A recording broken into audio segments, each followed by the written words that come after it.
నారాయణం నమస్కృత్య నరం చైవ నరోత్తమం దేవీం సరస్వతీం వ్యాసం తతో జయముదీరయేత్. హరి ఓం. పరమేశ్వర స్వరూపమైన సభకి నమస్కారం. కొన్ని కోట్ల జన్మల అదృష్టం ఉంటే ఇటువంటి పట్టాభిషేక సమయంలో బయలుదేరేటప్పుడు కేవలం నడవడం కాకుండా నా తాపత్రయం, మా అందరి తాపత్రయం ఏమిటంటే ఆడవాళ్ళందరూ కూడా ఎన్ని జన్మలెత్తినా వాళ్ళ సుఖ సంతోషాలన్నీ ఆ పసుపు కుంకాల్లోనే ఉంటాయి. అందుకని వాళ్ళ పసుపు కుంకాలు ఈశ్వరుడి అనుగ్రహంతో అలా నిలబడాలి. వాళ్ళకి చక్కటి పిల్లా పాపలతో మాకు ఇటువంటి భర్త, ఇటువంటి పిల్లలు అని వాళ్ళు పొంగిపోవాలి. అందుకోసం అని చెప్పి ఏం చేశామంటే సువాసినులందరితోటి పట్టాభిషేకానికి వచ్చినప్పుడు, కృష్ణ పరమాత్మ ఇంద్రప్రస్థానికి వచ్చినప్పుడు వాళ్ళందరూ పరిమళ ద్రవ్యాల్ని జల్లుతారు. అందుకని రేపు మీ అందరూ పాత్ర తెచ్చుకుంటే అందులో గంధపు జలాలు పోస్తారు. మీరు పోసియక్కర్లేదు, వరదల కింద చేతిలో నీళ్లు ముంచి ఇలా చల్లుతూ నడిస్తే చాలు. రాజసూయ యాగం అన్నది యాగం చెయ్యాలి అని తలపెట్టారు. తలపెట్టిన తరువాత ఆయన 4 దిక్కులకి పంపించినటువంటి 9 తమ్ముళ్ళు కూడా ఎక్కడా ఎవ్వరూ ఎదురు తిరిగినటువంటి రాజు లేని సందర్భాన్ని తయారు చేస్తే ఒక్క జరాసంధుడు మాత్రమే కప్పం కట్టకపోతే జరాసంధుడు కూడా భీమసేనుడి చేతిలో మృతుడయ్యాడు. తదనంతరము భరతఖండమునందున్నటువంటి రాజులందరూ కప్పం కట్టి ధర్మరాజు గారి యొక్క ఆధిక్యమును అంగీకరించిన తరువాత రాజసూయ యాగం జరుగుతోంది. కానీ చిత్రం చూడండి, ఒక మర్యాద ఉంటుంది ప్రపంచంలో, ఒక గౌరవం ఉంటుంది. ఎంత అందమైన ఏర్పాట్లు చేశారో. మన ఇంట్లో ఒక పెళ్లి జరిగిందనుకోండి, ఒక శుభకార్యం జరిగిందనుకోండి, అసలు చెయ్యవలసినటువంటిది ఇది. మనం ఒక్కసారి పోతన గారు, వ్యాస భగవానుడు అంత కష్టపడి ఎందుకు ఇచ్చారంటే ఇంటికొచ్చినటువంటి వారిని ఆదరించడం, వెళ్ళేటప్పుడు క్రమశిక్షణ పాటించడంలో ఉంటుంది. ధర్మరాజు గారు పదవులు నిర్ణయించాడు. రాజసూయాగంలో ఎవరెక్కడుండాలో, ఎలా ప్రవర్తించాలో బంగారు నాగళ్లు పెట్టి భూమి దున్నాడు. అర్ధిజాతము కోరినట్టి వస్తువులెల్ల తగపంచి ఇడగ రాధాతనూజు సరసాన్న పానాది సకల పదార్థముల్ పాకముల్ చేయింప పవనతనయు పంకజోదురు వద్ద బాయక పరిచర్యత విలికావింప వాసవతనూజు సవన నిమిత్తంబు సంచిత ద్రవ్యంబు పింపుతో వేగ తెప్పింప నకులు దేవగురు వృద్ధ దాత్రీ సురావలులను అరసి పూజింప సహదేవుడు అఖిల జనుల బొలుచు మృష్ణాన్నతతుల తృప్తులను చేయ ద్రౌపదిని నియమించ ధర్మసుతుడు. రాజసూయ యాగానికి వచ్చినటువంటి వాళ్ళందరికీ సక్రమమైనటువంటి మర్యాదలు జరగడం కోసం ఎవరెవరు ఏ పనులు చెయ్యాలో ధర్మరాజు గారు నిర్ణయించారు. ఎవరు ఏ పని చెయ్యాలో వారే ఆ పని చెయ్యాలి తప్ప, ఒక ఉద్యోగం చేస్తున్నటువంటి ఆఫీసులో పక్క సీటు వాడు సెలవు పెడితే ఆ పక్క సీటు వాడి ఉద్యోగం కూడా వాడు సెలవు నుంచి వచ్చే వరకు నువ్వు చూడు అని ఒక ఆర్డర్ ఇస్తారు. In addition to your normal duties you should also carry out the work of so and so who has gone on leave అని. అలా ఆకాశవాణి కేంద్రంలో వైణిక విద్వాంసుడి సీటుని మృదంగ విద్వాంసుడికి ఇచ్చారనుకోండి, ఆయన వచ్చే వరకు నువ్వే వాయించి వీణకూడా అని అసందర్భంగా ఉంటుంది. ఆఫీసులో ఇచ్చినట్టు ఆకాశవాణి స్టేషన్లో ఇవ్వరు కదా. వైణికుడు అంటే వైణిక విద్వాంసుడే, మృదంగ విద్వాంసుడు అంటే మృదంగ విద్వాంసుడే. ఆయన సెలవు పెట్టాడని మృదంగ విద్వాంసుడు వీణ వాయించడు, వీణ వాయించాయని మృదంగం వాయించడు. ఎవరి పని వాళ్లే చెయ్యాలి. కాబట్టి అటువంటి యాగం జరిగితే అందంగా జరగడానికి ఏ ఏ పనులకు ఎవరు సరిపోతారో వాళ్ళనే పెట్టారు. ఎంత అందంగా ఉంచాడో చూడండి. అర్ధిజాతము కోరినట్టి వస్తువులెల్ల తగిపంచి ఇడగ రాధాతనూజు. ఒకరికి దానం ఇవ్వడం అంటే పరమ సంతోషం కర్ణుడికి. కర్ణుడికి పాండవులకి పడదు. కానీ ఒక మంచి పని జరుగుతున్నప్పుడు ఆ మంచి పని సక్రమంగా జరగడం కోసం ఒకరికి దానం ఇవ్వడం అంటే పరమ శ్రద్ధాభక్తులతో ఇవ్వడానికి కర్ణుడే. అందుకని ధర్మరాజు గారంతటి వారు ఎవరిని పెట్టారో తెలుసా అండి? దానాలు చెయ్యడానికి రాజసూయాగంలో తన తమ్ముళ్ళెవ్వరినీ పెట్టలేదు. ఎంత నిష్పక్షపాతంగా ఇచ్చాడో చూడండి పదవులు. కర్ణుణ్ణి తీసుకొచ్చి యాగంలో దానాలు ఇవ్వడం కోసమని నిర్ణయించి ఆ పదార్థములనన్నీ ఆయనకు అప్పచెప్పి కూర్చోబెట్టాడు. సరస అన్న పానాది సకల పదార్థముల్ పాకముల్ చేయింప పవనతనయు. ఒరే తమ్ముడు, అందరూ వచ్చిన వాళ్ళందరూ ఏం పదార్థాలు అని చెప్పి పొంగిపోయేటట్టుగా చెయ్యాలంటే నువ్వే తగినవాడివిరా. అందుకని నువ్వెక్కడుంటావో తెలుసా? వంటశాలలో ఉండి పదార్థాలన్నీ తయారు చేయించమని నలభీమ పాకం అని పేరు కదా, భీమసేనుణ్ణి వంటశాలలో పెట్టారు. పంకజోదురు వద్ద బాయక పరిచర్య తవిలి కావింప వాసవతనూజు. ఏమి మర్యాదండి! వచ్చిన వాళ్ళలో పరమ పూజనీయులైనటువంటి వాళ్ళు ఉంటారు. అటువంటి పరమ పూజనీయులైనటువంటి వాళ్ళు ఉత్సవంలో కానీ ఇంట్లో జరుగుతున్నటువంటి కార్యక్రమానికి కానీ వాళ్ళు అక్షతలు వెయ్యడానికి వస్తే ఇంటి యజమాని ఒక జాగ్రత్త తీసుకోవాలి. ఏ జాగ్రత్త తీసుకోవాలంటే, అటువంటి పెద్దలు వస్తే, అయ్యా వచ్చారా, చాలా సంతోషం అండి, మీరు స్నానం చేయండి, నేను పెళ్లి పనుల్లో ఉన్నానని వెళ్ళిపోకూడదు. తను పెళ్లి పనుల్లో ఉంటాడు కాబట్టి పెద్దలు అని నువ్వు నమ్మితే ఇంటికి వచ్చినటువంటి వారు తిరిగి వెళ్ళిపోయేటంత వరకు వారి పక్కన ఉండి వారికి సపర్య చేసి వారికి ఏం కావాలో చూడడానికి ఇలా పనప్ప చెప్తే అలా పారిపోయేవాడు కాని వాణ్ణి పెట్టాలి. పెట్టి, అయ్యా ఆయన మళ్ళీ అక్షతలు వేసి వెళ్ళిపోయే వరకు మీరు జాగ్రత్తగా దగ్గరుండి చూడండి. అది గౌరవం. ఆయన దగ్గర ఉంటాడు, ఉండి చిట్ట చివర మళ్ళీ వారు వెళ్ళిపోయేటప్పుడు చక్కగా పంపించేస్తారు. అంచేత అలా ప్రవర్తించగలిగినటువంటి వారిని ఉంచాలి. ఎవరి దగ్గర ఉంచారోట తెలుసా అండి? కృష్ణ పరమాత్మ దగ్గర అర్జునుడిని పెట్టారట ఈ పనికి.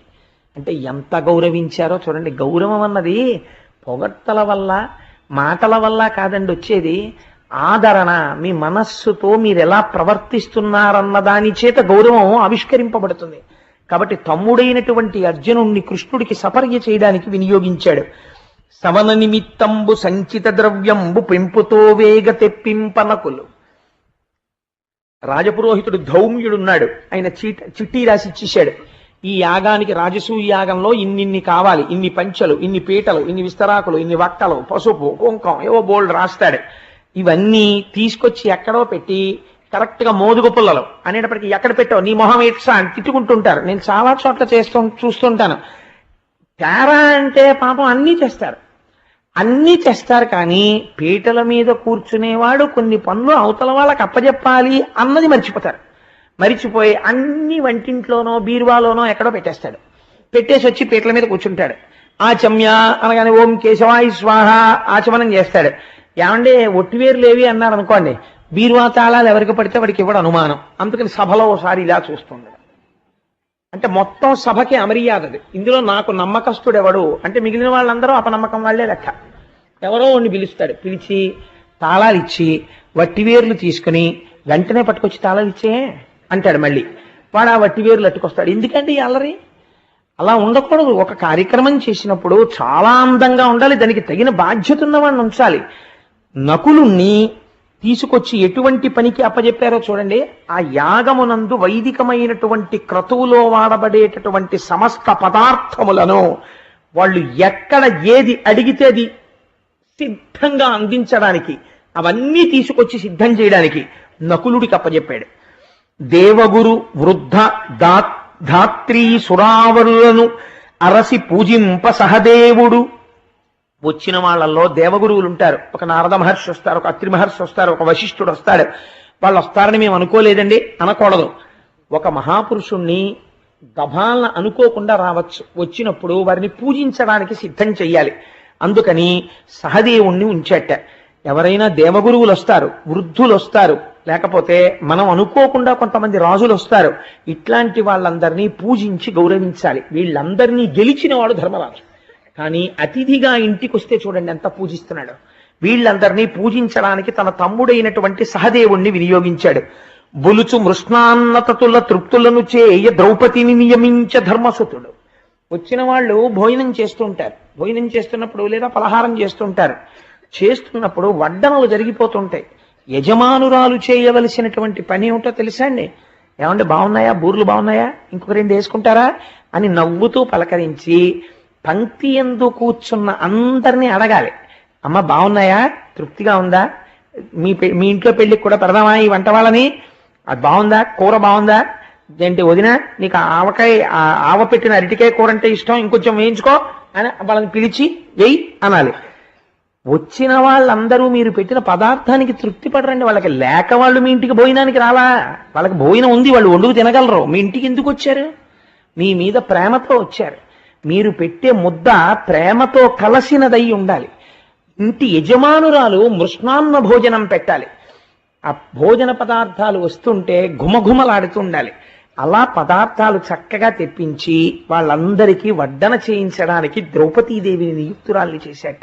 ఏవి ధర్మరాజు గారి మర్యాదండి! అలా రాజసూయ యాగం జరుగుతుంటే సహభాష్ ఏమి పాండవులరా అన్నవాడు తప్ప, ఏమిటండి ఇది ఇంకొంచెం ఇంప్రూవ్ చేసుకోవాలి వీళ్ళు అన్నవాడు లేడు. అంత అందంగా రాజసూయాగ క్రతువు జరిగింది. అంతా పూర్తయిపోయింది. పూర్తయిపోయిన తర్వాత అంత గొప్ప యాగం జరిగినప్పుడు ఏం చేస్తారంటే అగ్రపూజ అని చేస్తారు. అగ్రపూజ అంటే వయస్సు చేత పెద్దరికాన్ని నిర్ణయించరు, అక్కడ జ్ఞానము చేత వృద్ధుడైనటువంటి వాడిని చూస్తాడు. పరమజ్ఞాని, లోకమునకు ఉపకారము చేసేటటువంటి వాడు, గురుస్వరూపమును కలిగినటువంటి వాడు, అటువంటి వారికి అగ్రపూజ అని వారిని కూర్చోపెట్టి అగ్రపూజ చేసి వారికి మర్యాద చేసి ఆయన కాళ్ళు కడిగి ఆ జలాలు తల మీద చల్లుకుని బట్టలు పెట్టి హారములు పెట్టి ఆయనకి పూలదండలు వేసి ఆయన్ని గౌరవిస్తారు. అగ్రపూజ సభలో ఇప్పుడు ఎవరికి చెయ్యాలి అని ప్రశ్న వచ్చింది. ఎందుచేత అంటే అక్కడ ఋషులున్నారు, మహర్షులున్నారు, దేవగురువులున్నారు, ఎందరో రాజులున్నారు.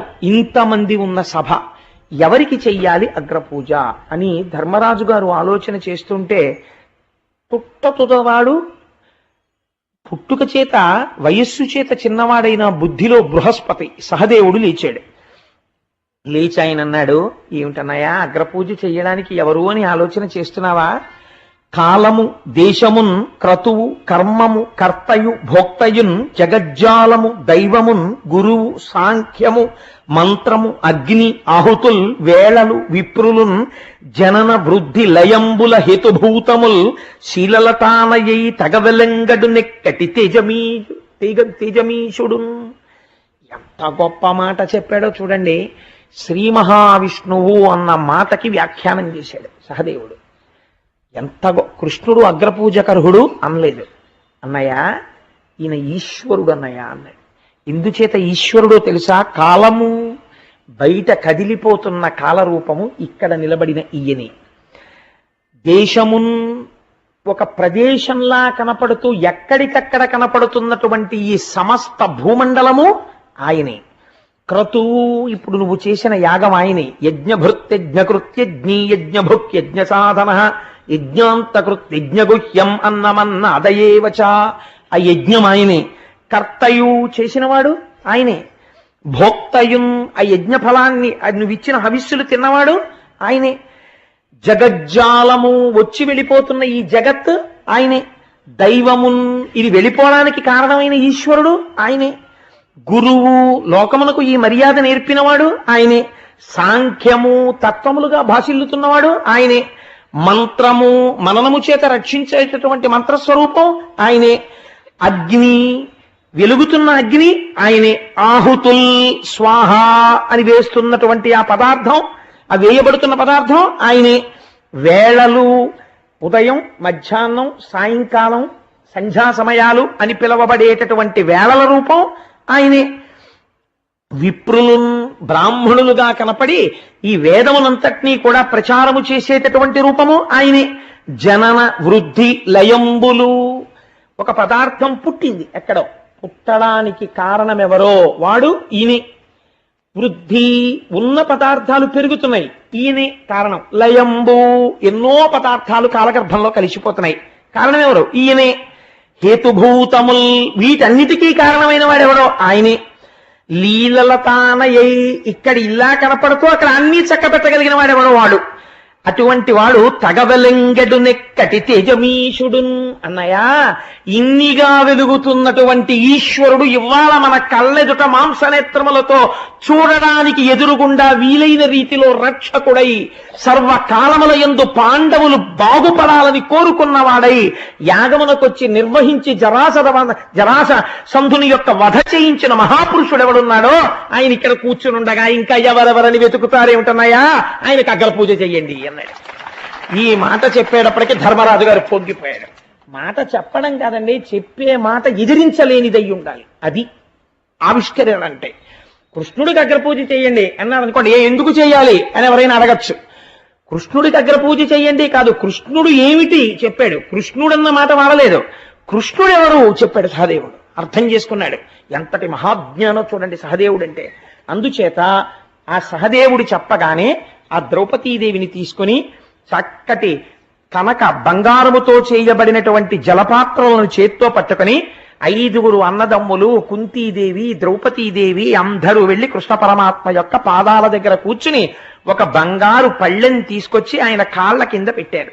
పెట్టి ఆ ద్రౌపదీదేవి ఆ బంగారు పాత్రలోంచి నీళ్లు పోస్తుంటే ఆయన కాళ్ళు కడిగారు. మునిజనమానస మధుకర వనజాతములైన ఎట్టి వారిజదలలోచను పదయుగల ప్రక్షాళనముగి గాలించి తజ్జలంబులు భక్తిన్ తాను కుంతియు అనుజులు మానుగ ద్రుపదజయును మస్తకముల పెంపూనిన నియతి ధరించి మహానందము పొంది రతిశయ ప్రీతిన్. ధర్మరాజు గారు కాళ్ళు కడుగుతుంటే 4 అన్నదమ్ములు పుష్పాలు వేస్తూ నమస్కరిస్తూ కూర్చుంటే ద్రౌపదీదేవి నీళ్లు పోస్తే ఆ కృష్ణ పరమాత్మ కాళ్ళు కడిగి పళ్ళెంలోకి వచ్చినటువంటి ఆ పాద ప్రక్షాళన జలాన్ని తీసుకుని ధర్మరాజు గారు తన శిరస్సు మీద చల్లుకుని కుంతీదేవి శిరస్సు మీద, ద్రౌపదీదేవి శిరస్సు మీద, తమ్ముళ్ల శిరస్సుల మీద నీళ్లు చల్లాడు. చల్లి చెంచత్కాంచిన రుచిరోదంచిత వస్త్రముల నూతనార్క ప్రభల్మించిన రత్నంబుల పూజించన్ ధర్మజుండు కృష్ణు జిష్ణు సహిష్ణు. తెల్లటి వస్త్రద్వయాన్ని తీసుకొచ్చి కృష్ణ పరమాత్మకి బహూకరించి ఆయన మెడలో అపర సూర్య భగవానుడా అన్నట్లుగా వెలిగిపోతున్నటువంటి హారములు తెచ్చి ఆయన మెడలో వేసి ఆ కృష్ణ పరమాత్మకి సమర్పించి ఆయనకి తాంబూలమిచ్చి తమ తమ శిరస్సులు ఆయన పాదములకు తగిలేటట్టుగా పరమ వినయంతో 5 అన్నదమ్ములు నమస్కరించి చేతులు కట్టుకుని ఆయన పక్కన నిలబడ్డారు అగ్రపూజ చేసి. సభలో ఉన్న వాళ్ళందరూ పొంగిపోయారు. కాలం మూడినవాడు ఒకడు ఉంటాడు, వాడికి ఈశ్వర ధిక్కారం ప్రారంభం అవుతుంది. కాబట్టి శిశుపాలుడు లేచన్నాడు, గురుదేవ శూన్యుండు కులగోత్రరహితుండు తల్లిదండ్రులెవ్వరో తడవగాన ముప్పుల పొరలెడు ఆది మధ్యావసానంబులందరయ మానంబులేదు బహిరూపి అయి పెక్కు భంగుల వర్తించు వివర్తనములు వరుసలేవు పరికింప విగత సంబంధుండు తలపోయ మానిమిత్తమున మానిసయ్యే బరగ మున్ను యయాతి శపమున చేసి వాసికెక్కెదు ఈ యాదవ వంశమెల్ల బ్రహ్మ తేజంబునెల్ల కోల్పడిన ఇతడు బ్రహ్మ ఋషి సేవ్యుడగుని గోపాలకుండు. ఆయన లేచి అన్నాడు, ఈయన పుట్టినటువంటిది గోపాలుల యొక్క కుటుంబంలో. అసలు ఇంకా మాట్లాడితే అసలు ఈయన ఎక్కడ పుట్టాడో ఆవిడకి తెలియదు. కొంతమంది అంటారు దేవకీ వసుదేవులకు పుట్టారంటాడు, చాలా మంది అంటారు అసలు కళ్ళు తెరిచేటప్పటికి యశోదానందుల దగ్గర ఉన్నాడంటారు. ఎక్కడ పుట్టాడో ఆవిడకి తెలియదు. ఈయన కులం తెలియదు, గోత్రం తెలియదు, వావి లేదు, వరస లేదు. ఎంతమంది గోపకాంతలతో రమించాడో, ఎంతమందితో తిరిగాడో, ఇది నడువడి అని చెప్పడం కుదరదు. కానీ ఇందులోనే ఆంతరముగా స్తోత్రం కూడా చేశాడు. ఇది నడువడి అని చెప్పడం కుదరదు, అలా ప్రవర్తిస్తూ ఉంటారు. అటువంటి వాడు, వావి వరసలు లేనివాడు, మానమర్యాదలు ఎరుగనివాడు, ఇటువంటి వాడికి అగ్రపూజ. సభలో వీడికన్నా తగినవారు లేరా? కృష్ణుడికి అగ్రపూజ ఏమిటి? ఇటువంటి కృష్ణుడు అగ్రపూజ అందుకున్నందుకు గాను ఇప్పుడే కృష్ణుడిని శిక్షిస్తాను అని తన గదాదండం తీసుకుని కృష్ణుడి మీదకి వెడుతున్నాడు. వెడుతుంటే కృష్ణ పరమాత్మ చూసి ఒక చిరునవ్వు నవ్వి వెంటనే సుదర్శన చక్రాన్ని స్మరించి ఆ చక్రాన్ని శిశుపాలుడి మీదకి ప్రయోగించారు. 100 తప్పులు పూర్తయిపోయాయి. మేనత్తకి మాటిచ్చారు 100 తప్పుల వరకు కాపాడతాను అని. ఆ అధిక్షేపణతో 100 తప్పులు పూర్తయ్యాయి. సుదర్శన చక్రాన్ని ప్రయోగించగానే అది శిశుపాలుడి యొక్క కుత్తుక కత్తిరించి కింద పడిపోయింది. ఆ తల కింద పడిపోగానే సభలో హాహాకారాలు మిన్నుముట్టాయి. అందరూ కూడా శ్రీకృష్ణ పరమాత్మ జోలికెళ్ళి దుర్మార్గుడు మరణించాడు అన్నారు. తదనంతరము అవబృధ స్నానము అని చేస్తారు. యాగం అంతా పూర్తయిపోయిన తర్వాత యాగకర్తలందరూ వెళ్ళి స్నానం చేస్తారు. అలా చక్కగా నదీ జలాలలో అవబృధ స్నానం చేసి తిరిగి వచ్చి పరమ సంతోషంగా ధర్మరాజు గారు రాజ్యం ఏలుతున్నాడు. కృష్ణ పరమాత్మ తిరిగి ద్వారకానగరాన్ని చేరుకుంటున్నారు. ఈలోగా సాళ్వుడనబడేటటువంటి ఒక రాజు, నేను కొద్దిగా సంక్షిప్తం చేస్తున్నాను ఇవాళ. సాళ్వుడనబడేటటువంటి రాజు కృష్ణ పరమాత్మ మీద పెంచుకున్న ఆగ్రహం చేత పరమశివుడి గురించి ఘోరమైన తపస్సు చేశాడు. ఎంత ఘోరమైన తపస్సు అంటే రోజుకి గుప్పెడు మట్టి మాత్రమే తినేవాడు. తిని తపస్సు చేసి పరమశివుడు ప్రత్యక్షమైతే కడుపులో కార్పణ్యం పెంచుకున్నవాడు ఎంత తపస్సు చేస్తే ఉపయోగం ఏమిటండి? తన ఇచ్చ వచ్చినట్టుగా తిరిగేటటువంటి విమానం కావాలని అడిగాడు. అడిగితే పరమశివుడు అలాగే తీసుకుపోని మయుణ్ణి పిలిచి ఒక విమానాన్ని నిర్మించి ఇచ్చాడు. దానికి సౌభకము అని పేరు. ఆ విమానం ఎక్కి ద్వారకానగరం మీదకి వచ్చి ద్వారకానగరంలో ఉండేటటువంటి అంతఃపురము యొక్క కుడ్యములను గోపురములను తన గదాదండంతో తొలగతోస్తూ నానా అల్లరి ప్రారంభం చేశాడు. వెంటనే అక్కడ ఉండేటటువంటి ప్రద్యుమ్నుడు, సాంబుడు మొదలైనటువంటి వారు యుద్ధాన్ని ప్రారంభం చేశారు. గొప్ప యుద్ధం జరుగుతోంది. ఈలోగా కృష్ణ పరమాత్మ చేరుకున్నారు. దుర్నిమిత్తములు కనబడ్డాయి.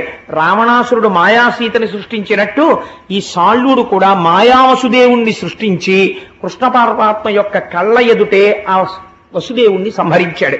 ఆయన మాయావసుదేవుడు తన మాయతో సృష్టించాడు. కృష్ణ పరమాత్మ అంతటి వారు తండ్రి మరణిస్తే ఎలా ఖిన్నుడవుతారో అలాగే ఖిన్నుడయ్యారు. మిగిలిన వాళ్ళు చెప్పారు ఇది జరిగేది కాదు, వసుదేవుడు లోపలే ఉన్నాడని. అప్పుడు ఆయన సుదర్శన చక్రాన్ని ప్రయోగిస్తే ఆ సాళ్వుడు కూడా మరణించాడు. ఆ విమానము తుత్తునీయలైపోయింది. తదనంతరము దంతభక్తుడు వచ్చాడు. ఆ దంతభక్తుడిని కూడా సంహరించారు. శిశుపాల దంతభక్తుడు ఇద్దరూ మరణించిన తరువాత వారిలో ఉన్న తేజస్సు పైకి లేచి కృష్ణ పరమాత్మలో కలిసిపోయింది. ఎక్కడ విన్నారు మీరు ఇది? తృతీయ చతుర్థ స్కంధములలో ఆ మహానుభావుడైనటువంటి ఆ శ్రీ మహావిష్ణువు యొక్క ద్వారపాలకులైన జయ విజయులకి ఇయ్యబడినటువంటి శాపవశం చేత వాళ్ళు 3 జన్మలలో రాక్షసులుగా జన్మించాలి కాబట్టి ఈ జన్మలో శిశుపాల దంతభక్తులుగా జన్మించి వారిరువుడు కూడా శ్రీకృష్ణ పరమాత్మలో లీనమైపోయారు. అయిపోయిన తరువాత మనకి పరమోత్కృష్టమైనటువంటి ఆఖ్యానము, ఎందుకంటే నేను భాగవతాన్ని పూర్ణము అయిపోయిందన్న మాట వాడకూడదు కాబట్టి భాగవతము పూర్ణమైనది అని ఒక మాట చెప్పి ఇవాళతో ప్రవచనం పూర్తయిపోయింది, స్వస్తి అని నేను అనవలసిన రోజు దగ్గరికి వచ్చేస్తోంది 2-3 రోజుల్లో. అందుకని నేను తొందరగా కొంత పూర్తి చేయవలసిన అవసరం ఉంది కాబట్టి ఇవాళ సర్వోత్కృష్టమైనటువంటి కుచేలోపాఖ్యానాన్ని ఆవిష్కరించే ప్రయత్నం చేస్తాను. పరమాత్మ శ్రీకృష్ణుడు ఒకనాడు రుక్మిణీదేవి యొక్క మందిరంలో కూర్చున్నాడు. ఎంతో సంతోషంగా రోజులు గడిచిపోతున్నాయి. 16,000 మంది భార్యలు, అష్టమహిషులు, అందరితో ఏకకాలమునందు ఇన్ని రూపములతో అందరినీ సంతోషపెడుతూ కాలం గడుస్తోంది. కానీ కృష్ణ భగవానుడితో కలిసి చదువుకున్నటువంటి ఒక వ్యక్తి ఉన్నాడు. ఆయన పేరు కుచేలుడు. కానీ మనకి సంప్రదాయంలో ఒక తప్పు కథ ప్రచారంలో ఉంది కుచేలుడు గురించి. అది ఎలా వచ్చిందో నాకు తెలియదు. కృష్ణుడికి తెలియకుండా కుచేలుడేదో అటుకులు తినేశాడు ఒకరోజు అరణ్యంలో, అందుకే అంత దరిద్రం అనుభవించాడు. ఆ తర్వాత ఏదో కృష్ణ పరమాత్మ ఆయనకి ఐశ్వర్యం ఇచ్చారు అని అంటారు. కానీ భాగవతంలో కుచేలుడు గురించి అలా చెప్పలేదు. కుచేలుడు గురించి ఎంత గొప్పగా మాట్లాడారంటే వ్యాసుల వారు, ఎంత గొప్పగా మాట్లాడారో పోతన గారు మీరు అవతరించండి. ఆయన అంటారు, అనుడు వేదవ్యాసు తనయుడా అభిమన్యు తనయు చూచి ఇట్లనియ ప్రీతి నరవరా గోవింద సఖుండు కుచేలుండు నానొప్ప విప్రుండు మనధనుడు విజ్ఞాని రాగాది విరహిత స్వాంతుండు శాంతుండు ధర్మవత్సలుడు ఘనుడు బ్రహ్మవేత్త దారిద్ర్యంబు బాధింప వరుల కార్పణ్య బుద్ధి నడుగబోవక తనకు తానబ్బినట్టి కాసు 10,000 నిష్కముల్ కాతలంచి ఆత్మ మోదించి పుత్ర దారాభిరక్ష ఒక విధంబుగ చేయుచునుండునంతా. అంత గొప్ప విశేషణాలు వేశారు కుచేలుడికి. కుచేలుడు ఎటువంటి వాడు అంటే అనుడు వేదవ్యాసతనయుడు. వేదవ్యాసతనయుడు అంటే వ్యాసుడు కుమారుడైన శుకుడు చెప్తున్నాడు ఎవరితోటి? అభిమన్యుతనయు చూచి ఇట్లనియ ప్రీతి. అభిమన్యుడి యొక్క కుమారుడైన పరీక్షిత్తుని చూసి చెప్తున్నాడు. ఏమని? నరవరా, ఓ రాజా నీకు చెప్తాను విను. ఆ కుచేలుడు ఎటువంటి వాడో నీకు తెలుసా? గోవింద సఖుండు కుచేలుండు నానొప్ప విప్రుండు మానధనుడు. అపారమైనటువంటి మానాభిమానములు కలిగినటువంటి వాడు. యాచన చెయ్యడానికి సిగ్గు విడిచిపెట్టాలి. సిగ్గు విడిచిపెట్టిన వాడు కాడు, మానాభిమానములున్నవాడు. నానొప్ప విప్రుండు, గొప్ప బ్రాహ్మణ తేజస్సున్నవాడు. నానొప్ప విప్రుండు మానధనుడు విజ్ఞాని నీరాగ విరహిత స్వాంతుండు శాంతుండు ధర్మవత్సలుడు ఘనుడు. ఆయన అభిమానము, రాగములు, నా కొడుకు, నా కూతురు, నా భార్య ఇలాంటి అనుబంధాలకి అతీతంగా నిరంతరము బ్రహ్మమునందు రమించేటటువంటి మనస్సున్నవాడు. ఈశ్వరుణ్ణి లోకమునందు దర్శనము చేయగలిగినటువంటి సమర్థుడు. అందుచేత విజ్ఞాని రాగాది విరహిత స్వాంతుండు శాంతుండు ధర్మవత్సలుడు ఘనుడు. ధర్మం అంటే మహా ఇష్టం మహానుభావుడికి. ధర్మవత్సలుడు ఘనుడు. విశేషించి ఆయన బ్రహ్మవేత్త. విజితేంద్రియుండు, ఇంద్రియములను గెలిచినవాడు. ఇంద్రియములను గెలవడం అంటే మాటలు కాదండి. వ్యాసుల వారు కితాబులు ఇచ్చారు కుచేలుడికి. ఇంద్రియాల్ని గెలిచాడయా కుచేలుడు అని. విజితేంద్రియుండు, బ్రహ్మవేత్త, గొప్ప బ్రహ్మజ్ఞాని కుచేలుడు. బ్రహ్మవేత్త, దారిద్ర్యంబు బాధింప, కార్పణ్య బుద్ధి వరులత నడుగపోవక తనకు తానబ్బినట్టి కాసు 10,000 నిష్కముల్గా తలంచి ఆత్మమోదించి పుత్ర ధరాభిరక్ష ఒక విధంబుగా చేయుచునుడునంత. తనకి లేదు అని ఉన్నవాడెవరైనా కనపడి తనకి నమస్కరిస్తే చెయ్యి చాపి ఇలా అడగడం తెలియనివాడు. తనకి ఏమీ లేకపోయినా ఆ దరిద్రంతో తృప్తిలో ఉన్నవాడు. చాలు నాకు ఈశ్వరుడి పాటిచ్చాడంటాడు. ఏమిచ్చాడు? ఏమీ లేదు. ఏమీ లేకపోయినా నాకు అన్నీ ఉన్నాయని తృప్తి పడిపోతాడు. నాకు ఈశ్వరుడు ఇది ఇవ్వలేదు అని అనడము తెలియనివాడు. అంతటి మహాభక్తుడు. కాబట్టి ఆత్మమోదించి పుత్ర ధరాభిరక్ష ఒక విధంబుగ చేయుచునుండునంత కాసు 10,000 నిష్కముల్గా తలంచి. తనంత తాను ఒక కాసు దొరికిందనుకోండి, 10,000 రూపాయలు ఈశ్వరుడిచ్చినట్టుగా తృప్తి పడిపోయి దానితోనే ఉన్న దానితో భార్యా బిడ్డల్ని పోషించుకుంటూ పరమ తృప్తితో జీవితాన్ని గడుపుకున్నటువంటి బ్రహ్మజ్ఞాని, మహాభక్తుడు, గోవింద సఖుడు, మహానుభావుడు కుచేలుడు. అటువంటి కుచేలుడు ఒకానొకనాడు ఇంత దరిద్రం అనుభవిస్తున్నా ఎన్నడూ కృష్ణ భగవానుడి దగ్గరికి కూడా వెళ్ళి చెయ్యి చాపి కృష్ణ నాకు సహాయం చేస్తావా అని అడగడము తెలియనటువంటి వాడైన. అటువంటి వాణ్ణి ఒక రోజున భార్య పిలిచి అంది. ఆవిడ అనురక్త. ఎలా కుచేలుడు ప్రవర్తిస్తాడో అలా ప్రవర్తించగలిగినటువంటి సహధర్మచారిణి, గొప్ప భాగవత ధర్మం తెలుసున్నటువంటి తల్లి. ఆవిడంది, మహానుభావ చూశారా, ఆకలి వేస్తే మీరు ఓర్చుకుంటారు, నేను ఓర్చుకుంటాను. పిల్లలు ఆకులతో చేసిన దొప్పలు చేత పట్టుకొని, అంటే తినడానికి కంచాలు లేవు వాళ్ళకి, వాళ్ళు మహాభక్తులు ఈశ్వరుడికి. ఆకులతో చేసిన దొప్పలు చేత పట్టి 10 మాటలు అమ్మా ఆకలేస్తోందమ్మా అంటే అన్నం పెట్టలేకపోయానే అని అమ్మ బాధపడుతుందోమోనని ఆకలితో నా వంక చూస్తూ నాలుకతో పెదవులు తడుపుకుంటున్నారయ్యా మన బిడ్డలు. ఇలాంటి కుటుంబం అండి కుచేలుడి కుటుంబం అంటే. అటువంటి కుచేలుడి మీద నిందలు వెయ్యకూడదు, అదొక గొప్ప అపరాధం అవుతుంది కూడా. అందుకని పెదవులు తడుపుకుంటున్న పిల్లలు, నీకు ఐశ్వర్యం మీద భ్రాంతి లేదు, కానీ బిడ్డల్ని పోషించాలి కదా. అందుకని ఏమండి నేను ఒక్క సలహా పాటిస్తాను చెప్తారా? మీ సఖుడు మీతో కలిసి చదువుకున్నవాడు ఉన్నాడు కదా, ఒక మహానుభావుడు, ఆయన పేరు శ్రీకృష్ణుడు కదా. ఏమాశ్చర్యమో, ఖచ్చితంగా నేను కుచేలోపాఖ్యానం చెప్దామనుకున్న నాడే కుచేలుడు లాంటి నాకు శ్రీకృష్ణ పరమాత్మ లాంటి సఖుడైన మా రాఘవరావు గారు సభలో ఉన్నారు ఇవాళ. అందుచేత ఆయన విశాఖపట్నం నుంచి వచ్చారు నన్ను అనుగ్రహించడానికి కృష్ణస్వరూపంతో. అందుకని ఆయన ఒక్కసారి ఆ కృష్ణ పరమాత్మ దగ్గరికి వెళ్ళి, సఖా అని నువ్వు వెళ్ళి ఒక్క మాట చెప్పినా భార్యా బిడ్డలతో సంసారం నడుపుకోవడమే కష్టంగా ఉందని ఒక్క మాట అంటే, మహానుభావుడు అందరినీ ఆదుకోగలిగినవాడు, ఆ వాసుదేవుడు మనల్ని రక్షించడా అని ఎంత గొప్ప మాట చెప్పిందో చూడండి. భాగవతంలో ఎర్రసిరాతో రాసి అట్ట మీద పెట్టుకుని నేను చెప్పానే పూజా మందిరంలో తగిలించుకోవలసిన పద్యం ఏదైనా ఉంటే అలాంటి పద్యాలు భాగవతంలో ఎన్నో ఉన్నాయని నేను మీకు తరచు చెప్తూ వస్తున్నాను. వాటిలో ఇదొకటి. ఆవిడ ఏం చెప్పిందో చూడండి. కలలోనన్మున్నిరుంగని మహా కష్టాత్ముడైనట్టి దుర్బలుడాపత్సమయంబునం నిజపదాబ్జాతంబు ఉల్లంబునం తలపన్ అంతన వచ్చి ఆర్తిహరుడై తన్నైన ఇచ్చున్ సునిశ్చిత భక్తి భావముల భజించు వారికిటడే సంపద్ విశేషోన్నతుల్. అది భార్య అంటే. ఎంత గొప్పగా మాట్లాడిందో చూడండి. కలలోనంతన్మున్నిరుంగని మహాకష్టాత్ముడైనట్టి దుర్బలుడు వాడు ఎన్నడూ జీవితంలో భగవంతుడికి నమస్కారం చెయ్యడం అంటే ఏమిటో తెలియదు.